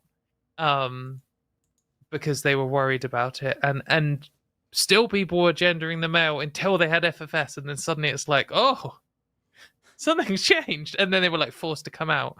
But I think that you shouldn't ever be worried about that, especially when it's people who are much slower, as Arden was saying. They often have an idea of what you look like in your mind, so their brain doesn't really bother to look at you, so they just kind of assume that it's you. I don't know. Yeah, it's just Does that help? It's just, I think I'm already getting some interesting and really delightful changes in my body shape, but really my one thing is estradiol turned my eyes a much deeper blue almost immediately. Interesting. I kind of look like a spice addict. The spice from Dune. That's funny. Well, I appreciate that we noticed those changes when we're going through it. I still think most people are too wrapped up in their own story to really notice things that are going on with other people. As far as the other part of your question, how do you prepare to tell them? I don't know if there is a way to prepare to tell them. I just will say that coming out is one of the worst things that you can do. It almost is always going to be not as bad as you think. There are always going to be some people who you think will stick around that won't. But it is just a terrible experience. There's no amount of mental preparation that will make it feel like it's suddenly the right time and now you can just do it. And a lot of the time making it a big ordeal, I'm going to sit down and have this whole conversation, sometimes makes it worse. It puts more pressure on you and them to just adapt to the situation in real time. And I think sometimes it's just better to kind of do a passing hey, by the way, I am taking HRT and I go by she, her pronouns now, and just kind of casually drop it on them and try to answer their questions, but also be patient with the fact that I think I heard Katie say this, you've been dealing with your gender dysphoria for your whole life, but they are only just coming into awareness of that. And so they're going to need time to adapt to where you are. But I'm not actually going to really start social transition until I really start to look the part, because at the moment I'm still visually a very large, very tall, basically hairless Sasquatch. But there are subtle changes that I can't believe they've missed. But more importantly, I've gained enough emotional function back that, frankly, I feel like I'm lying to them. Yeah, and that makes sense. It's totally reasonable to feel concerned about them not seeing you or feeling like you can't be fully yourself with them. I think that's a very human experience of relating to identity and the people you love and care about. It's also it's okay to feel you're lying. Sorry, Arden, to cut you off. No, it's okay if you feel like you're lying to them and you want to tell them.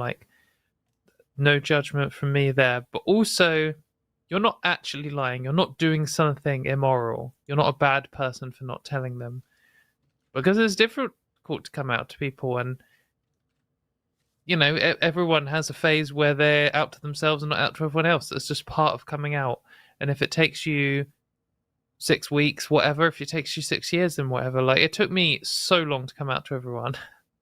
Like, over a year of sitting people down and telling them from the point I decided I was going to.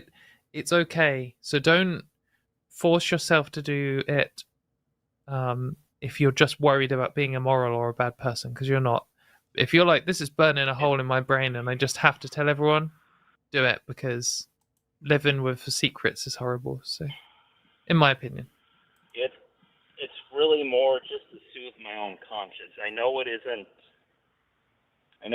actually immoral, and under the way I live my life for most of the last 23, well, for most of my life, definitely the last 23 years, is that it was better to burn myself than to keep everybody else warm.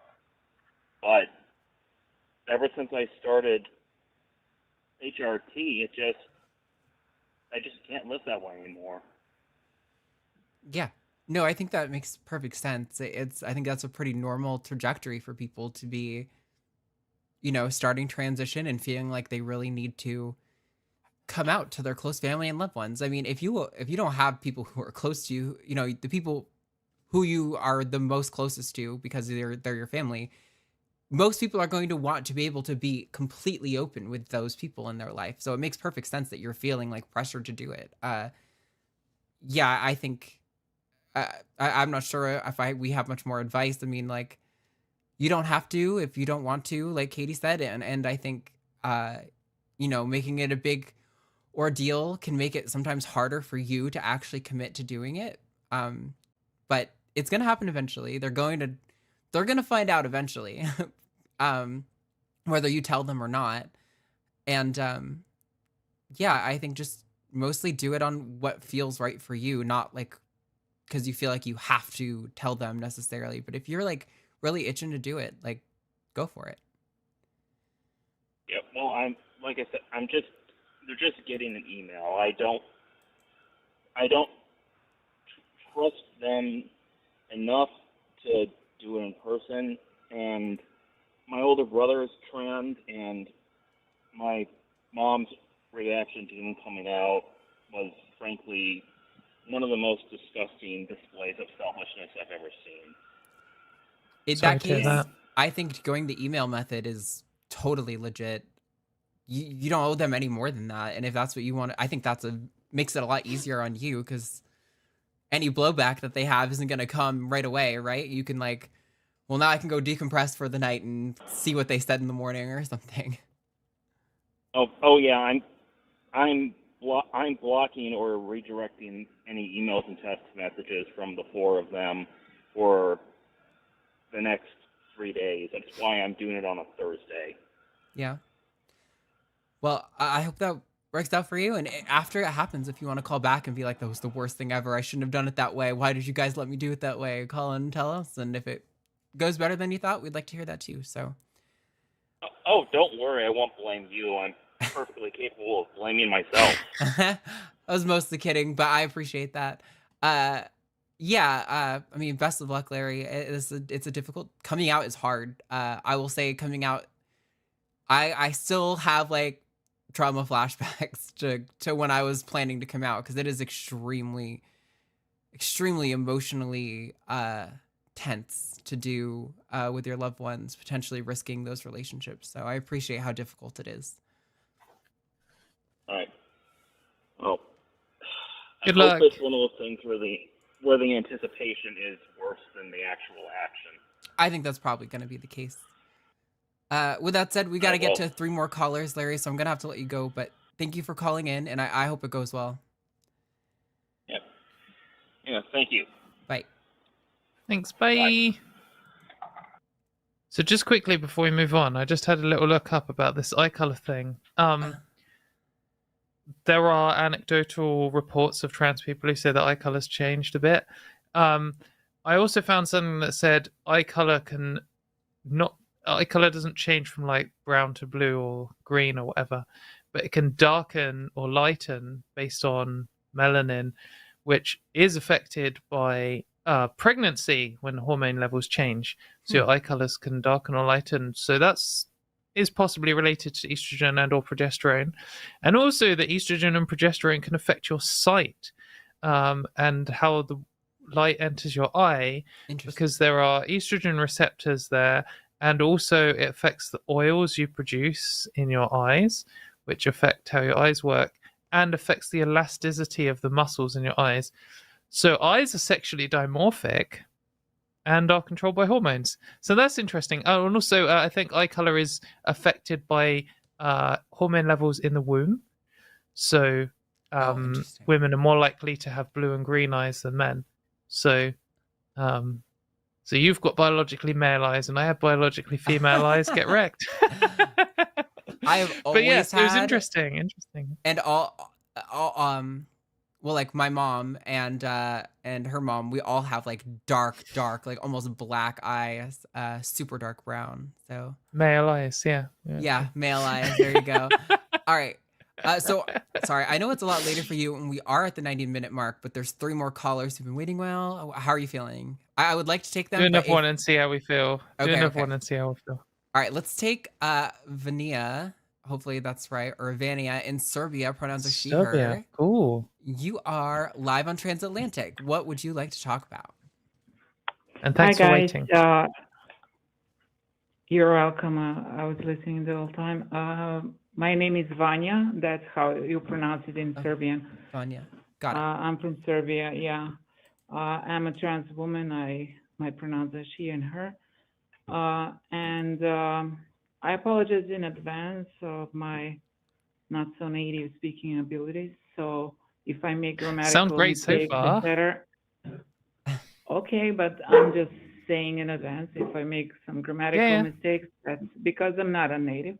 So as I wrote here, I would like to argue about calling trans people delusional, because I'm seeing it more often online.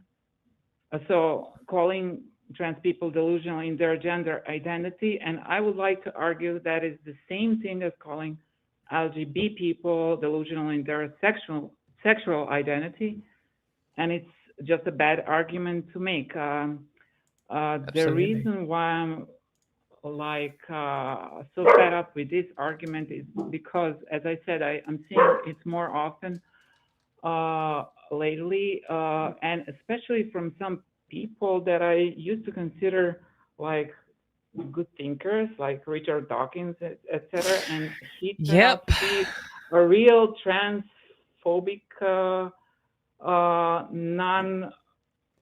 I don't know how to call him. He's I don't irrational. Want to call him names, but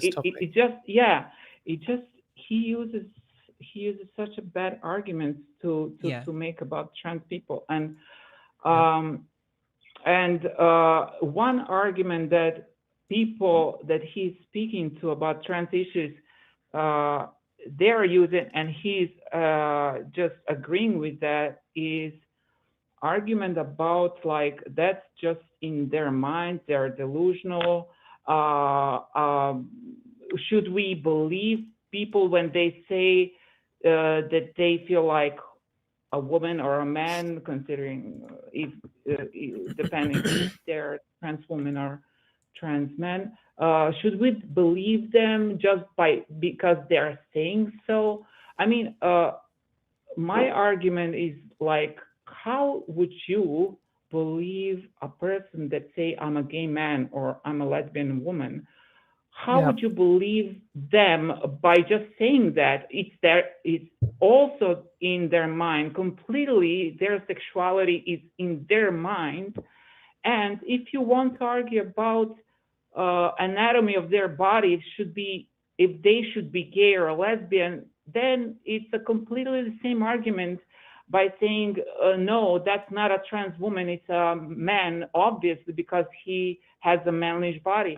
So, I mean, by just taking the anatomy and physical argument in the account, you can argue like women are made like evolutionarily are made to make babies, and their whole anatomy says they're just to make babies for the men, and men are there to make babies to women. So like just taking the shape of the penis, for example, I read some interesting, actually, I'm not sure if I read or I heard in some podcast by evolutionary, some argument about, actually it's a hypothesis why the man's penis is shaped like that, because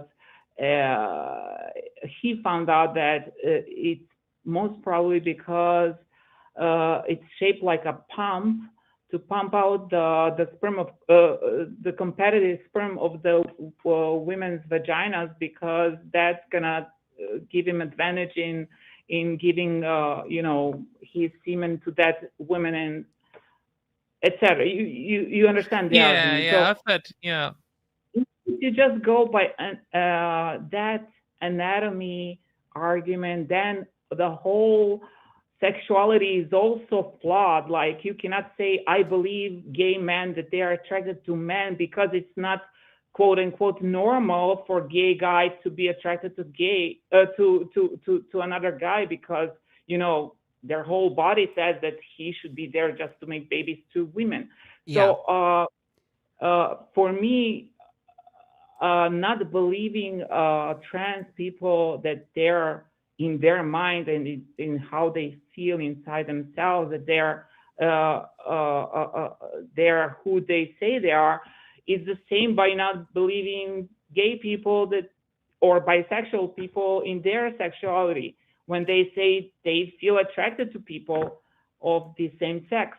So I would ask that kind of people who argue that kind of things, and I've seen so many similar arguments like that lately on the internet. Like, what evidence would you like me to give you that I feel that I should live my life as a woman? And by the way, I'm already 7 years in transition. I'm almost 5 years on hormones, on HRT, and I've done like a couple of surgeries, etc. So everybody in my daily life are considering me to be a woman, addressing me by female pronouns. So I was so lucky that I was never misgendered in my life, recent life as a woman. I was never misgendered. I mean, everybody says that, they cannot imagine me being a man ever. So I'm pretty lucky in that sense, but I'm also I'm aware that that is just the case of that is just my case, and that is not everybody's case. That not everybody may be so lucky to not be passable. Sure, and Vanya. hang on. Yeah. Or go ahead. Yeah, I was just gonna say, sorry. We appreciate your what you've been saying. I guess it'd be good to just kind of fold back and talk about one of the topics before we kind of ramble off. I put a lot of topics there. No, it's okay. That's okay. We do it all but the main topic is that argument that I just explained. Yeah. So I think, I totally agree that saying, I guess when people say trans people are delusional, they're usually stacking up multiple claims at once, and we need to look at them all. Like, they make that claim and they're saying you're delusional to even think you're trans, you're delusional that you're experiencing gender dysphoria, you're delusional that transition has helped you, you're delusional that other people see you as a woman, you're delusional to describe yourself as a woman, you're delusional to think your hormone levels have changed. Like, I saw someone today saying, just because you've changed hormone levels, that doesn't mean your hormone levels have changed. Like, absolutely mental arguments. But we need to break up all claims into separate parts, because some of them are trivially dismissible. To say, oh, I think you're delusional to claim that transition has made your life better. I mean, who would I be to say that? How could I possibly measure that? I mean, maybe if I was your Exactly. like therapist or something, I would know. But that kind of claim, that would be a delusional claim for me to make, because I know nothing about your life. So if you're telling me that the only information I have is that, doesn't mean that every single person who says it, who describes their life, is telling the truth. But what reason would you have to lie, and what other information do I have? But when you'll often find that transphobes will say you're delusional, I'll say something like, trans women experience misogyny, and they'll be like, that's delusional. Or I'll say something like, transition benefits people with gender dysphoria, and they'll be like, you're delusional, or you think men can be women. And really what they're doing is they're trying to make the widest possible claim. This is like a Mott and Bailey, it's called. They'll make this weak, wide claim where you say anything as a trans person. You say transition helps people, and they'll be like, you're delusional. And then you'd be like, well, then that's not true at all, because we can look at this claim and here's the science to back it up. Or you're calling me delusional about something only I would know about, or it's a ridiculous claim. And then they'll be like, no, you think you've changed sex, and that's what's delusional. And when they say that, what they will then do is, when you say, well, I've changed loads of my sex characteristics, they'll be like, you think you've changed chromosomes, and you'll be like, no, I don't. Yeah, there's So sorry for interrupting, but there is always a line that they will, when you give them enough evidence, then they will just move the line and just give you another argument that you have to fulfill to really be trans in their eyes. So it's like, moving the pole argument, moving the pole. Yeah.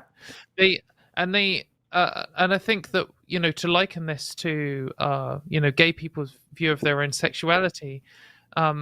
I mean, if someone says, I am attracted to men, or I am attracted to women, or whatever, that is the same as someone saying, I experience gender dysphoria, or I find it easier to write with my right hand, or something like that, because these are claims that only really that person can know.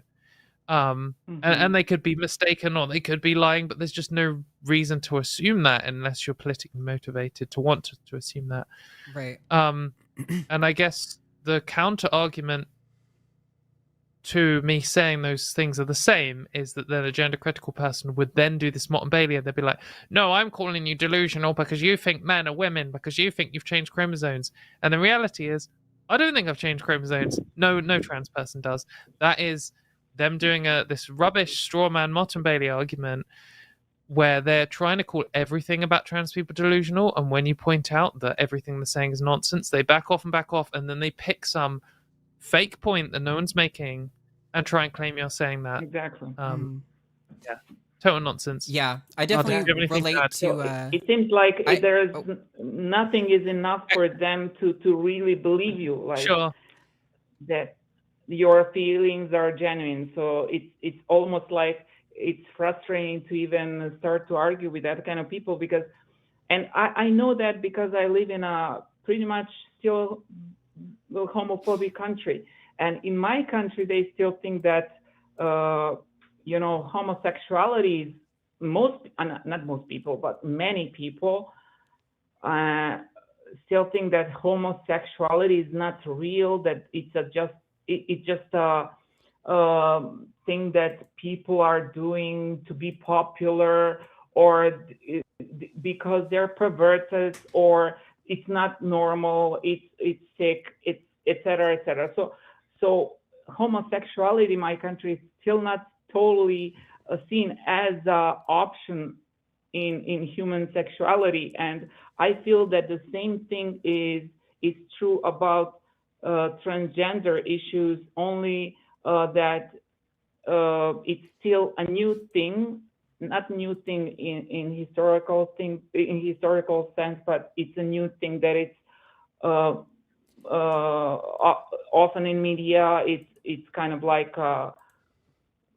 more present than Vanya, like 10 or 15 or 20 years ago. Yes. Vanya, I would love to. I relate to your frustration because really, I'm there with you in the trenches doing these arguments and getting frustrated with the same, fallacious arguments and moving the goalpost. And I totally relate to how frustrating that is. And I appreciate you bringing it up to talk about it because it's so aggravating. And yes, as much as the people who love Richard Dawkins want to, I'm gonna not say what I do explicit things to him publicly on the timeline. He's factually wrong about the facts of biology all the time, and it is just agonizingly painful. That said, we are very limited on time, so I think we're gonna have to let you go. But thank you for calling in, and I appreciate your frustration. And you're absolutely right; it is the same problem in the logic there with that argument. But yeah, thank you, Vanya. I hope you have a nice day. Thank you for taking me. Thanks. Bye. Thank you. Just saw someone in comments pointing out that the Prime Minister of Serbia is actually a lesbian woman, which is pretty cool. Interesting how they can have such a first culture. Openly gay person to hold office there. So as much as I would like to take the last two calls, that one went longer than expected. So I don't know if we really can. And I'm really sorry. I see y'all have been waiting over an hour and 50 minutes. And I would love to take your calls, but actually both of them have to do with tips on transitioning. Can we just try a thing? I know both the callers can hear us now. What we could do is bring one on to just say your one line, like, I would like tips or something, and then we'll put you back in the queue so you can still hear. And then we'll take the second person on. I want some tips, and I want tips for this one thing. And then me and Arden will just give like a half answer. My main tip is this. My main tip is this, and then at least we've we could try that. Hopefully. All right, so let's bring on in order and lonely. That's what you find enjoyable. I wish your life is full of more misery. Moving on. Until then, let's talk to our last caller, Alicia in Long Beach, and you want to talk about transition. Yes. Go for it. Because I lost my health insurance because I lost my job, and I'm just like devastated that I cannot, get that covered. And then I started to panic because I'm just like, I told myself, like, if I allow myself to age, later, like the male stuff is going to be pretty harder to undo. Yeah, I'm sorry to hear about your job and insurance situation, and I'm sorry that the US is such a backwards country where you lose healthcare if you lose your job. Alicia, I'm sure you heard us before we took your call, but we're going to, I'm sorry, because we're so short on time, we are going to have to drop you an answer with you off the line, but hopefully you can listen back and get our answers. I'm sorry we couldn't give you a more dedicated answer. Just call in next week. Yes. Because we'd love to talk to you, and me and Ben can talk to you next week. If you call in before the show starts, then we'll talk to you first. Okay. Thanks, Alicia. All right. I feel bad about having to rush off for such a distressed person at the end, especially after... it's unfortunate, but... Alicia, I think she said her name was. I understand, like, the panic of this kind of stuff. I have panics about my own healthcare. I mean, we had this thing in the UK where the gender criticals managed to get the pharmacy regulator to ban the provider that I use from being able to issue prescriptions for absolutely no reason for like 3 months, which is terrifying. And at least during that whole time, I felt at least I have the money because I had my job still at the time. So to have like a double hit, I guess focus on getting yourself back on your feet. And I guess within the terms of YouTube, there are multiple ways to get the healthcare that you deserve and need. I also like to add that while I appreciate that there's some truth to the fact that the longer you wait, the more things can accumulate that are harder to change. It's not completely untrue. However, there is some sentiment in the trans community that it sounds like maybe you've engaged with that, like, if you start transitioning past 25, you're just like doomed to a life where you'll never pass and you'll just be a miserable man in a dress. And that's just like not fucking true at all. HRT is extremely powerful, and I appreciate the difficulty of accessing healthcare and all of that, but I would just urge you to not get too into it like a doomer mindset that like, oh, Yeah, now don't get I'm demoralized. yeah, just because that I promise you that healthcare is more impressive now than it has ever been with regard to trans healthcare, and it's only gonna, well, assuming it's not like completely made illegal, it's Long only term. gonna keep going better. Yeah, so don't get too hard on yourself about thinking that the longer you delay, the more hopeless your transition will be, because that is not true at all. Especially if it's an order of months or years. Like if it's if you can't find a job for 18 months, sure, that is garbage. That's really hard on you. It's difficult. But 18 months is nothing when it comes to aging and hormones and stuff. And it's the same to anyone for whatever reason, if you can't transition because you can't move out or whatever the reason is, something like 18 months does make a difference. If you're talking about 10 years, if you're not going to have a job for 10 years, then there's going to be some things which makes things slightly more difficult. But like Arden said, it's never too late. And people who transition, people do transition at like 80 and they still benefit from it and have a great life. Absolutely. So yeah, my main thing would be focusing and not panicking and not getting into this demoralized mindset, and then like focus on getting back on your feet and obtaining your healthcare how you can, and don't panic. Yeah, I definitely relate to and call the back fear. next week.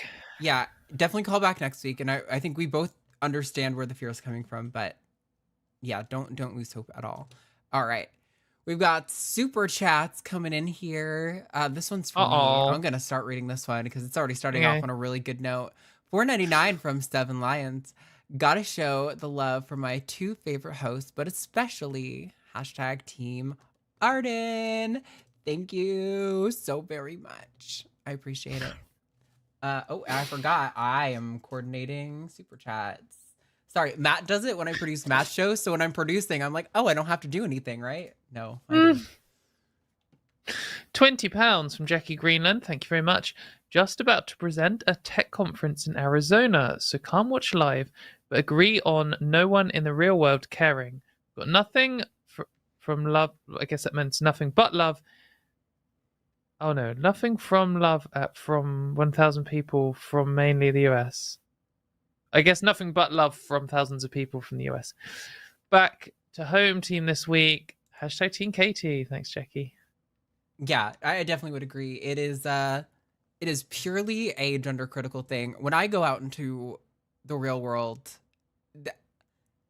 it is genuinely like never an issue. Most people just don't care. Most people are like we constantly say, most people are so wrapped up in their own story and their own life. Like they just can't be bothered to have like strong opinions on trans people, let alone be like anti-trans. It's like, sorry to reference the thing that we've cut out the show, but when you get these callers who wait on the line for like 2 hours just to say a slur, like these are the people who care about trans people existing. Like they're the people who, and you can see it. Like, I don't know if you saw this video on Twitter recently trending of two gender critical people from the UK recording like a car TikTok video saying they'd just been out turfing and they'd had the best time. And they just came across like so sad and lonely. Like this was their life. Like it's not just like, oh, they don't have many other friends. It's their entire sense of being. It's their purpose. It's their community. It's their entertainment. Like they have nothing apart from being in a cult hating trans people. And if you've got 2 hours to waste on a Thursday night, like what is going on in your life? Like nothing. It's also it's also like in my mind I can imagine they think on some level like, I'm gonna demonetize their channel by saying that slur. But the thing is, 2 hours of your life. I can cut it out. So you've done nothing. Nobody's gonna hear it.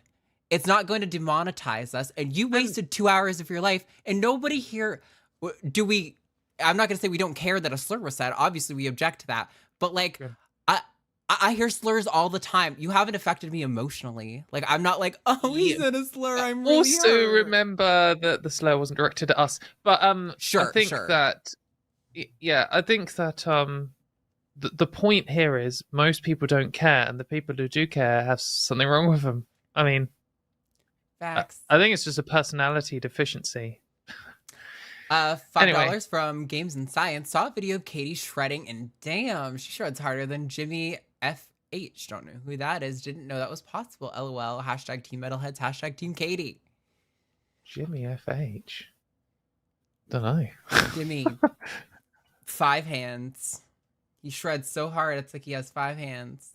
I typed in Jimmy FH and it's come up with Jimmy Floyd Hasselbank, Dutch professional football manager. So I assume that he's not as good at guitar as me. Goddamn. $5 from Adrian Gomez. Do trans women that still choose to wear their beards and hairy legs help or hurt the trans movement? It sounds like a trans. Sounds like $5 well spent. I mean, thanks for your money. I think that women who have facial hair and want to get rid of it should be able to, free of charge, but who don't want to shouldn't be judged. I don't think it really matters. Yeah. Obviously, there are people who are shitty about I don't think any of the people who are shitty about trans women having a beard or leg hair are going to suddenly be okay with cis women who have facial hair or leg hair, which those people absolutely exist. Like, all trans women have leg hair because all women have leg hair. Right. That's the thing. All people, even that if you don't humans have dark, visible hair on your face, all people have hair on their face. The only place you don't have hair is your palms and the bottom of your feet. Because we're apes and we have hair like everywhere. It's I don't on know. our tongues either. Well, okay, like on the outside of our body. I think it's neutral. If people want to have hair, cool. If people don't want to have hair, cool. I genuinely don't care about the hair other people want to have on or don't want to have on their body. Unless it's sexy time. Anyway. I think this one's you. I think this is you. Is it? Oh, okay. 120 Czech krona from Pedro Glosser. The line helping in unexpected ways. As a motivator to stop smoking, I divert all of my SIG funds to you. Maxed out my Patreon and now sending my first ever super chat. Hashtag Team Katy because metal. Thank you very much, Pedro. And I'm glad that we helped you quit smoking. Because everyone should quit smoking.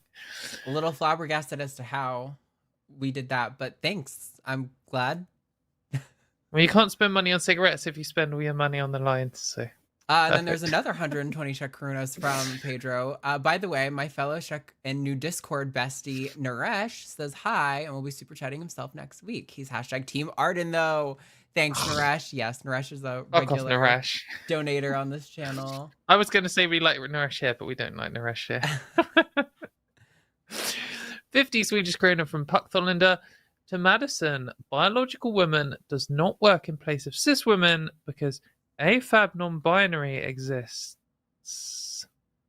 Well, that doesn't change who you use cis for, because AFAB non-binary people aren't cis.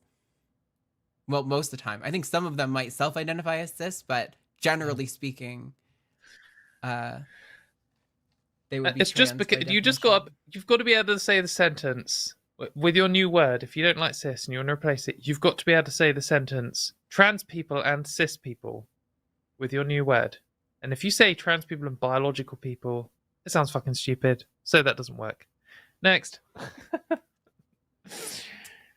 $9.99 from John Doan.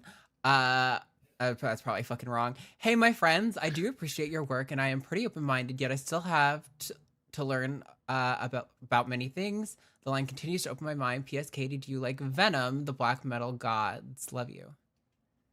I do like Venom. I've seen them a few times. I've seen Venom Inc. as well, because they split up and turned into 2 different bands.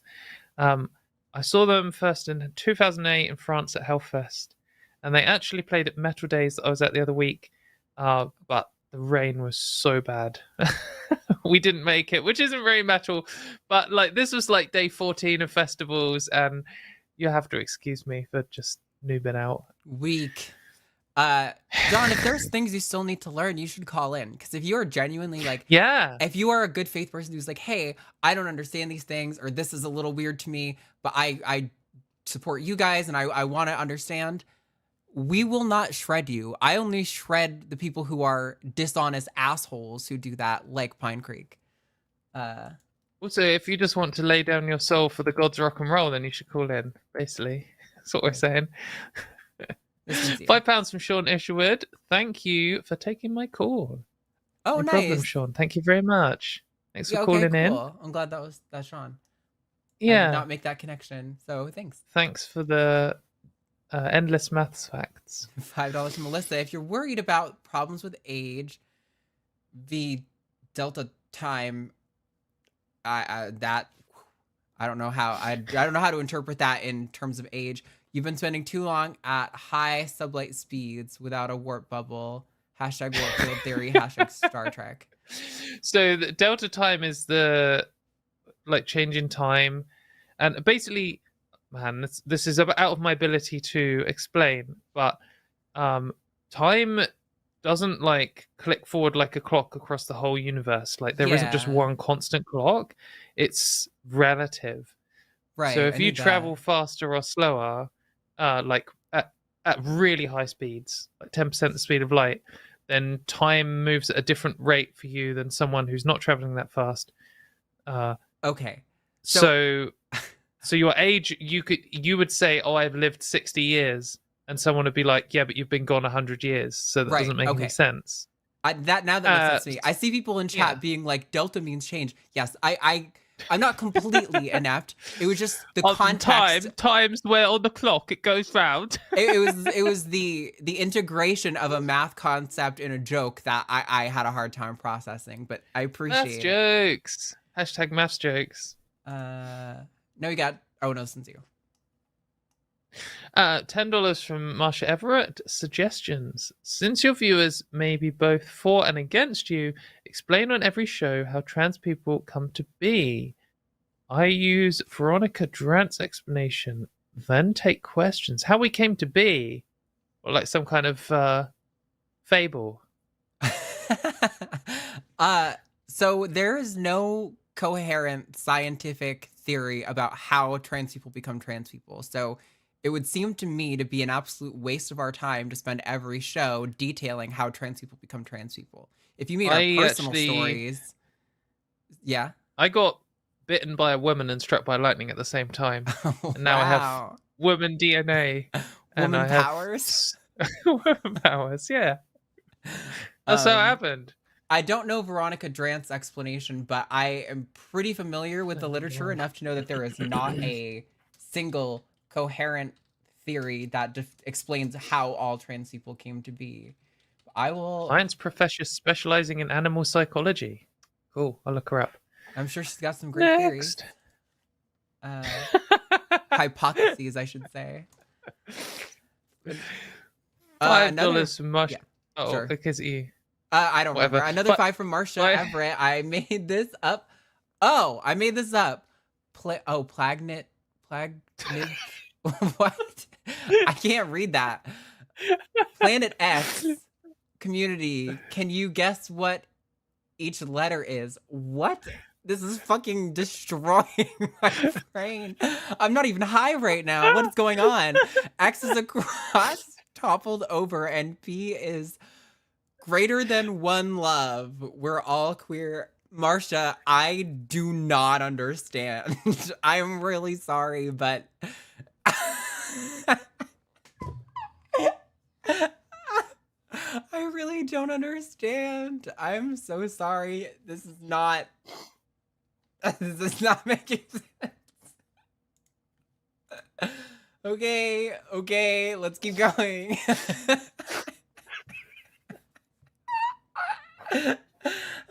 No. I keep crying. $20 from Larry Fishman. Thanks, Larry. Katie, read the next one. Oh, I'm sorry, Marsha.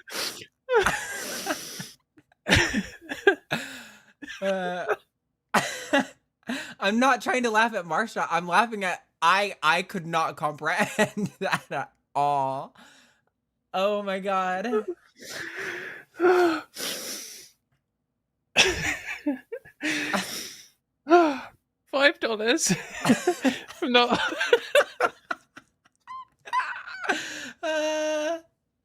One day we'll get the super chat read, I promise.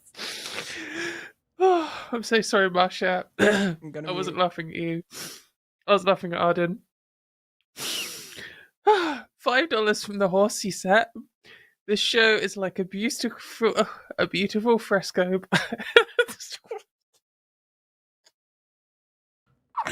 Oh my goodness. We're broke. A beautiful fresco by Michelangelo on the ceiling of the Sistine Chapel. Sorry, that's awful. His $5 is an apology. # Team Poppy. All right, Team Katy vote. Oh my god. Thanks, Horsey Stat. I am, wow. One of my favorite trans jokes is Sistine Chapel. You're telling me a cis teenager painted this room? That is pretty good. We've got $10 from Mo Scoville. Mo, you know what's great? Egg, oil, vinegar, and lemon juice all mixed up. It's so good. # Team Arden. Yes, it is, Mo. Thank you. Katie is literally crying. She just had to pat her tears. That's really funny.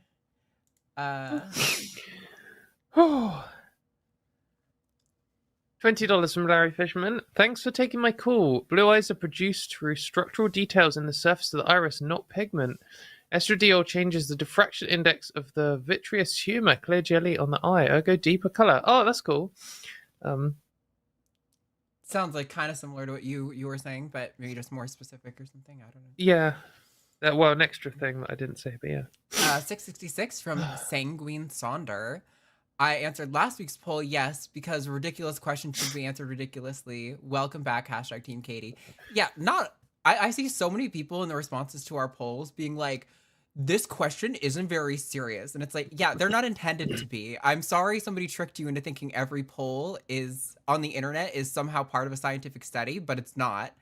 It is literally just meant to start conversation, not necessarily be like, we're really getting at some fundamental truth here. Like, I was poking fun at their arguments. Also, most cis people are criminals. It's true. I heard that from the Lines community tab. $9.99 from Ramona. Great show this week. Heart. 2 important questions for Katy. 1, any new metal album recommendations that casual listeners will be able to get into? New ones. Casual listeners. So, I mean, my top album of the year so far is Twilight Force's new album, though it's quite cheesy power metal and it's quite fast. So, if you already like that, for new stuff, I'm going to have to do a bit of research to think what I would most recommend for that. Shut up, Arden. And 2, have I seen Barbie yet? No, I haven't. Thanks, # Team Katy. I haven't seen it yet. Actually, it's incredible. Yeah? It is such an amazing, like, feminist commentary. There is a trans character in it who they don't even mention as trans. Harvey Neff? I kind of have a little bit of an issue with, but at the same time, just having trans people casually in cis people's space, I also think can be really good. There's also some great trans jokes in there that aren't intended to be trans jokes, but they 100% are, and I think they're hilarious. I don't want to spoil it for you. You'll obviously get them the second you watch it. I didn't want to watch it because I greatly respect Ben Shapiro, and he said it was too woke. So that makes sense. It is pretty woke, I'll say. No, I think it was actually, despite what people say, I think it was actually a very pro-man movie. I think the movie had a lot more to say about how feminism affects men, or how like patriarchy affects men than how patriarchy affects women. Like, the surface level was how it affects women and the obvious stuff. The next level was like, how, yeah. Yeah, but secondary effects. Conservatives can't see past the first surface levels, so. That's true. That's true. They are stupid biologically or something. $5 $5 from Melissa. Blue eyes, like most blue in nature, are actually gray. Birds' eyes, etc., look blue because of their structure. How light reflects off, similar to how the sky is blue. Yeah, that makes sense, I guess. I don't know enough about that aspect of biology, but sure. On the university I went to, in one of the buildings, they had this pattern printed on the side, which was like some kind of triangle-y things, and it was the nanoscale pattern on a butterfly's wings, which causes it to look blue, and it's literally just down to like a physical shape rather than emitting photons of a certain light or whatever frequency or whatever. It's quite cool, quite interesting. That is interesting. I do so much with animals, but that's like more of like a physics feeling question than like my brain can really deal with. 5 pounds. I noticed you're trying to read out the super chat as fast as you can, so you don't laugh off with through. yeah, that is a little bit what's going on. 5 pounds from MNK. I try to say MK. Katie, do you post anywhere other than Twitter? I had to quit the hellhole, but I miss your tweets. # Team Katie. I'm trying to pivot at the moment because Twitter is definitely dying, dead / whatever. I'm on most of the other ones, but like, I mean, being honest, when everyone was like, "Oh, the conservatives have made their own stupid fake Twitters," like, what was that one? Not Gab. Oh, the True Social. Not True Social. The other one. There was another one that was their big one for a while. They got hacked by a trans woman and all the data dumped. Isn't it got a P for the name? Is it like? Oh, Parler. Parler, yeah. So when they made Parler, and that was probably their biggest starting from scratch effort, and like all of the like leftists and liberals and stuff were like, the conservatives, they won't enjoy it over there because they need us to hate on, like, and everyone was like, yeah, that's true, and I was like, yeah, but also that's kind of true for me. Like, the only reason that I do Twitter, I mean, there's a few reasons. One is just that I'm addicted to arguing, but largely because I want to campaign and do like activism stuff. Mm-hmm. And part of that is the community and the network. And the other part of that is talking with journalists and politicians and arguing with people and causing conversations in the wider kind of public and stuff. And you need more than just a bunch of leftists somewhere for those other parts. Like, if everyone on Blue Sky was like, right, now's the time to organize, let's like have some meetings and discussions and stuff, I'm down for it. But that doesn't seem to be happening. Everyone's just going, oh, isn't it so nice here? There's no fascists. Oh, here's a picture of my dog. And like, yeah, that's cool. And I like that people like that. But I have enough friends in real life that I don't need to go on social media to look at people's dogs and stuff. So, sure. No, that's not an insult or a boast or anything. That isn't what I get out of social media. What I get out of it is helping people conflict, talking to journalists and telling dickheads to fuck off. So I think that we need more critical mass. I saw a Blue Sky was like, oh, we've got 500,000 users now. And I was like, oh, okay. Only 500,000, huh? Blue Sky's probably the best one. I've also got, what was the other one? Threads. Oh, Threads. Threads got loads of people, but it's just kind of crap, isn't it? So I like Threads. I personally think it's the best alternative to Twitter. However, they're missing a lot of features timeline right now. Though. What? Like, the timeline doesn't work at all. I followed like 300 people and I scroll down and it's all just tweets from like just totally unrelated people. It doesn't show me anything from anyone I follow. Yeah, they're not doing as much of the like sphere thing that Twitter used to do, where even if you're not following them, they're like related to your circles that you're in. It's just nonsense. It's just like everyone likes Kim Kardashian. There you go. I'm like, I think Threads has the potential to be better over time, but I was really excited about Threads because basically my Twitter had stopped being functionally useful. I got so shadow banned, and every shadow ban checker showed I was like search suggestion banned. But I can't say for sure, but I have a suspicion. The second Thread started, all of my shadow bans got lifted, and all of a sudden I started getting like thousands of likes on my posts again, which hasn't happened in like Threads. over a year. No, on Twitter. On Twitter. My Twitter was functionally dead. Like, it was unusable. My post did not reach anyone. All of a sudden, I'm reaching lots of people again. And so I'm kind of like, it's difficult. I would like to leave Twitter. However, the only place I have any reach for, you know, marketing for my job or for like doing activism stuff is Twitter. So it's kind of like, I don't know. It's a difficult situation. I would like to leave, but I feel mildly trapped. Yeah, that's similar to my position. Yeah, whatever. I would like to see Threads get better, but there's What definitely what lot I'm a wrong little with bit it. excited about is as all the gender criticals move over to these new platforms, none of them have me blocked, and I can tell them what I think to their face again. So that'll be good. I will say I personally am enjoying there being less political stuff, mostly because I like to do that here and in these spaces way more than on Twitter. I don't really feel like Twitter is good for organizing, but I don't really feel like it's good for dialogue. And so it's like I would rather just be connected with fellow leftists and trans people and not have to have these big discussions all the time on Twitter. I feel like discourse is functionally useless. It's just aggravating. That's the only purpose it serves, as far as I can tell. But yeah, I don't know. Anyway, this is a new one, and I think it's you. I was muted. 9.99 from Zeppy89. She did on 9.89. Thank you for all the great work both of you do. You have helped me better understand trans issues. # Team Poppy. Thank you very much, Zeppy. Yeah, I'm glad we're able to help. Then we've got $5 alleged from MK. What is 2 legs, bleeds profusely, half a cat. It's like one of those anti-jokes.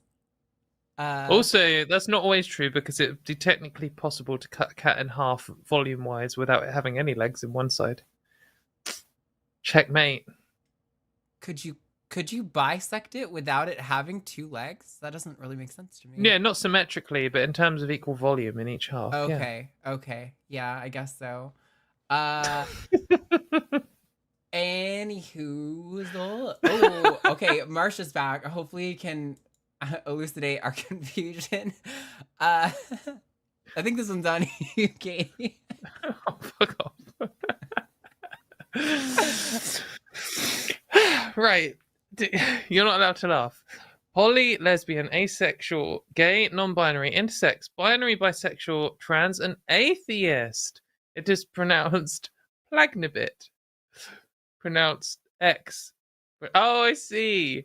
Drads was on Epi 067 on episode 67 on secular sexuality. Oh, okay. And it's Marcia. Well, I mean, for now that I understand the Planet X thing, I comprehend that, and that's cool if that's how you like to like cleverly label yourself. With regard to trans, she may have been, or they may have been on secular sexuality, but that still doesn't mean that they're correct about their hypotheses about how gender forms. It's very much a developing field, like, and I'm doubtful that there will ever be a way to conclusively determine how someone becomes trans. Just like there are associations in the brain with certain functions and schizophrenia and depression and handedness and sexuality, but they aren't it's not like a 100% every time this thing is in the brain that person is gay, or every time this thing is in the brain that person has depression. It doesn't work like that. Brains are very, very complex, and so I'm very skeptical whenever someone is like, they have a theory on how this works, and I'm like, well, you can hypothesize and speculate all you want, and if you have evidence, cool. And there are like things we have evidence for, like uterine environments and like certain brain structures and things. But again, those in and of themselves are still not sufficient to say this is why trans people are. It's a lot more complex than that, and I would like to hear what they have to say. My comment would be that I'm not keen on adding atheist into any kind of political block with LGBT people plus, because intersex people and like asexual people absolutely makes sense for them to be part of the political block of LGBT because they're discriminated against for the same reasons by the same people, because they are breaking the rules of patriarchy. They don't fit into the binary bullshit that people insist, and they're harmed because of it. While patriarchy is very tied to like religion, patriarchy can exist without religion and vice versa. As evidenced by many atheists. Yeah, as evidenced by Richard Dawkins. I mean, so yeah, that's not because I don't want them to politically ally. I think that would be very useful. But they do have different pressures and goals. So yeah, that makes sense. I think there's a lot of reasons why atheist circles talk so much about LGBT rights, but that doesn't necessarily mean that they are lumped together for the same reasons. Our atheist circles do. Yeah. Not the Dawkins one, which is probably the bigger one. No, but I mean, I think there's a really good case to be made for why that should be the case. But yeah, $5 from Games and Science. Some weirdo was saying earlier they hate slime. Sounds to me like they can't be trusted. Only skin suit wearing lizard people hate slime. Hashtag Team Slime. Thank you. Yes, I agree. Katie is a what was that? Skin suit wearing lizard person. Not gonna lie though, I kind of want to be a skin suit wearing lizard person. Lizards are really cool. I kind of want to be a lizard person, low key. Do you know every single lizard in your house that you have hates mayonnaise? Biological fact. Hashtag Team Katie. I bet that's probably the case, considering most of them can only eat like entire rats at a time. There must be lots of lizards that eat raw eggs. Well, yeah, just raw eggs. I bet they would all opportunists eat a raw egg if they could. Bearded dragons can sometimes eat raw eggs, and tegus can sometimes eat raw eggs. Well, they often eat raw eggs, but yeah, there are definitely a lot of lizards that eat raw eggs. But Mayo is not like just snakes raw that eggs. Only raw eggs, right? So. Yeah, there's some egg-eating snakes. Yep. I think that's what I was in my previous life. $10 from Brad Stansel. Ever wonder how many people's transphobia comes from that scene in Silence of the Lambs? Yeah. There's a good video on this by Lindsay Ellis, actually. Check it out on YouTube. Who's a cis person, disgusting. Wish I looked half as good as you two, but I suck at makeup. Still trying. Keep up the good work. Yeah, just keep practicing. Watch a load of YouTube videos on how to do makeup, like hundreds, and you'll get better. That was how I did it. At the start of my transition, the makeup community on YouTube was actually like massive, but then like all of them got outed as like racists or pedophiles, and so they all kind of like the whole makeup community is so toxic and awful. It was really terrible. Nikki Tutorials isn't, so go check her out. Nikki Tutorials is awesome, and I love that she was on this platform for so long, not out as trans. So like hundreds of thousands of people had to be like, oh my god, I've liked a trans person all this time and didn't even know it. Yeah, like, she must have made such a difference. More difference than either of us two will ever make combined. It's a little also, she hosted that might be the Eurovision, case. didn't she? Oh, did she? I don't know. Yeah, I think so. That makes sense because I think everyone at Eurovision from is some LGBT, European though. country that I can't remember which one. Is she? Yeah, she sounds very She's American. She spent a lot of time in America, but she's not American. Well, she might have her citizenship. I don't know. She's not from America, though. Oh, yeah, her same name is Diego Drosseers. So she's Dutch. Yeah. Yeah. Oh, And then one more super chat, unless y'all prove me wrong. $10 from Wesley Commons. Christians overreact to this because of the insecurity. We've lost our own ethic of marriage, divorce at the same rate, for example. An insecure position feels threatened and attacks very sorry victims. I think I see what you're saying, that Christians aren't living up to their own standards, and so they try to attack other groups to explain that. So if... So like they lost their own ethics of marriage. They get divorced at the same rate as atheists, I think is what this person is saying. And so they're attacking minorities to explain why they can't live up to their own values. That may be true. I'm sure to some extent it is like an expression of insecurity or something, but I think it's I didn't until like the last couple of years, I didn't really believe in projection. Like I knew it was a thing that people said, and when they were like, "You're only doing this because you're feeling insecure about it. I was just like, that's just nonsense. I would never do that. It's so transparent, man. It is so fucking real. It's unbelievable how often gender criticals are projecting, and like, yeah, it's just like the majority of the things they say. Is this every conservative accusation is an admission? I cannot believe how true that is. That is scarily reflected in a lot of reality. It's for example, it's so. Or sorry. So go you ahead. go on. I was just gonna say Okay. the whole Sound of Freedom movie. How like one of the, I forget if it's like the producer or somebody who's actually in that organization was charged for like trafficking a young person, like or accused of it or something like that. It is just like the group who claims to be against, harming children. We're here to protect children. Universally, they always seem to be the people who have an interest in harming children. Absolutely. What was I gonna say? I'm sorry. Oh no! When I first realized that every conservative accusation is an admission, I realized how true it was and started focusing on it, and like noticing it when they were doing it. It's so common. It made me like worry. I was like, is this just a human thing? Like, I know my like political enemies do it, but I was like, do my political allies do it? Do I do it?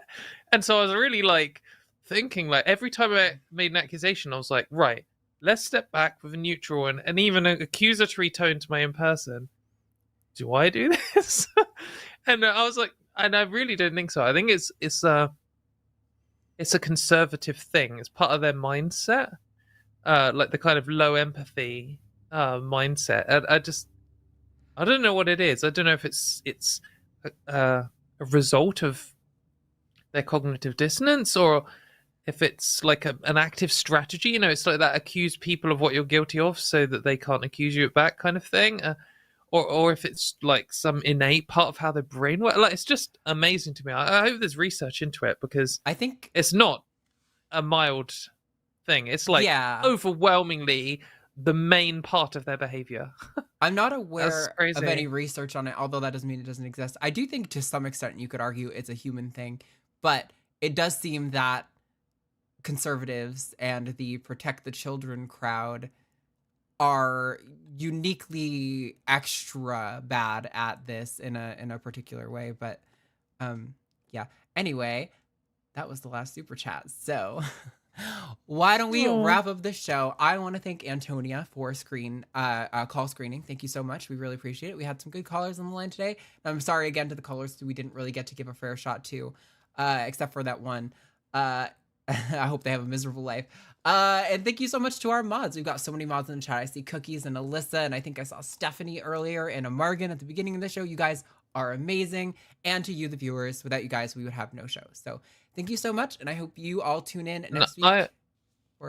I would like to thank Jesus Christ for creating the concept of evil and not doing anything about it. That's beautiful.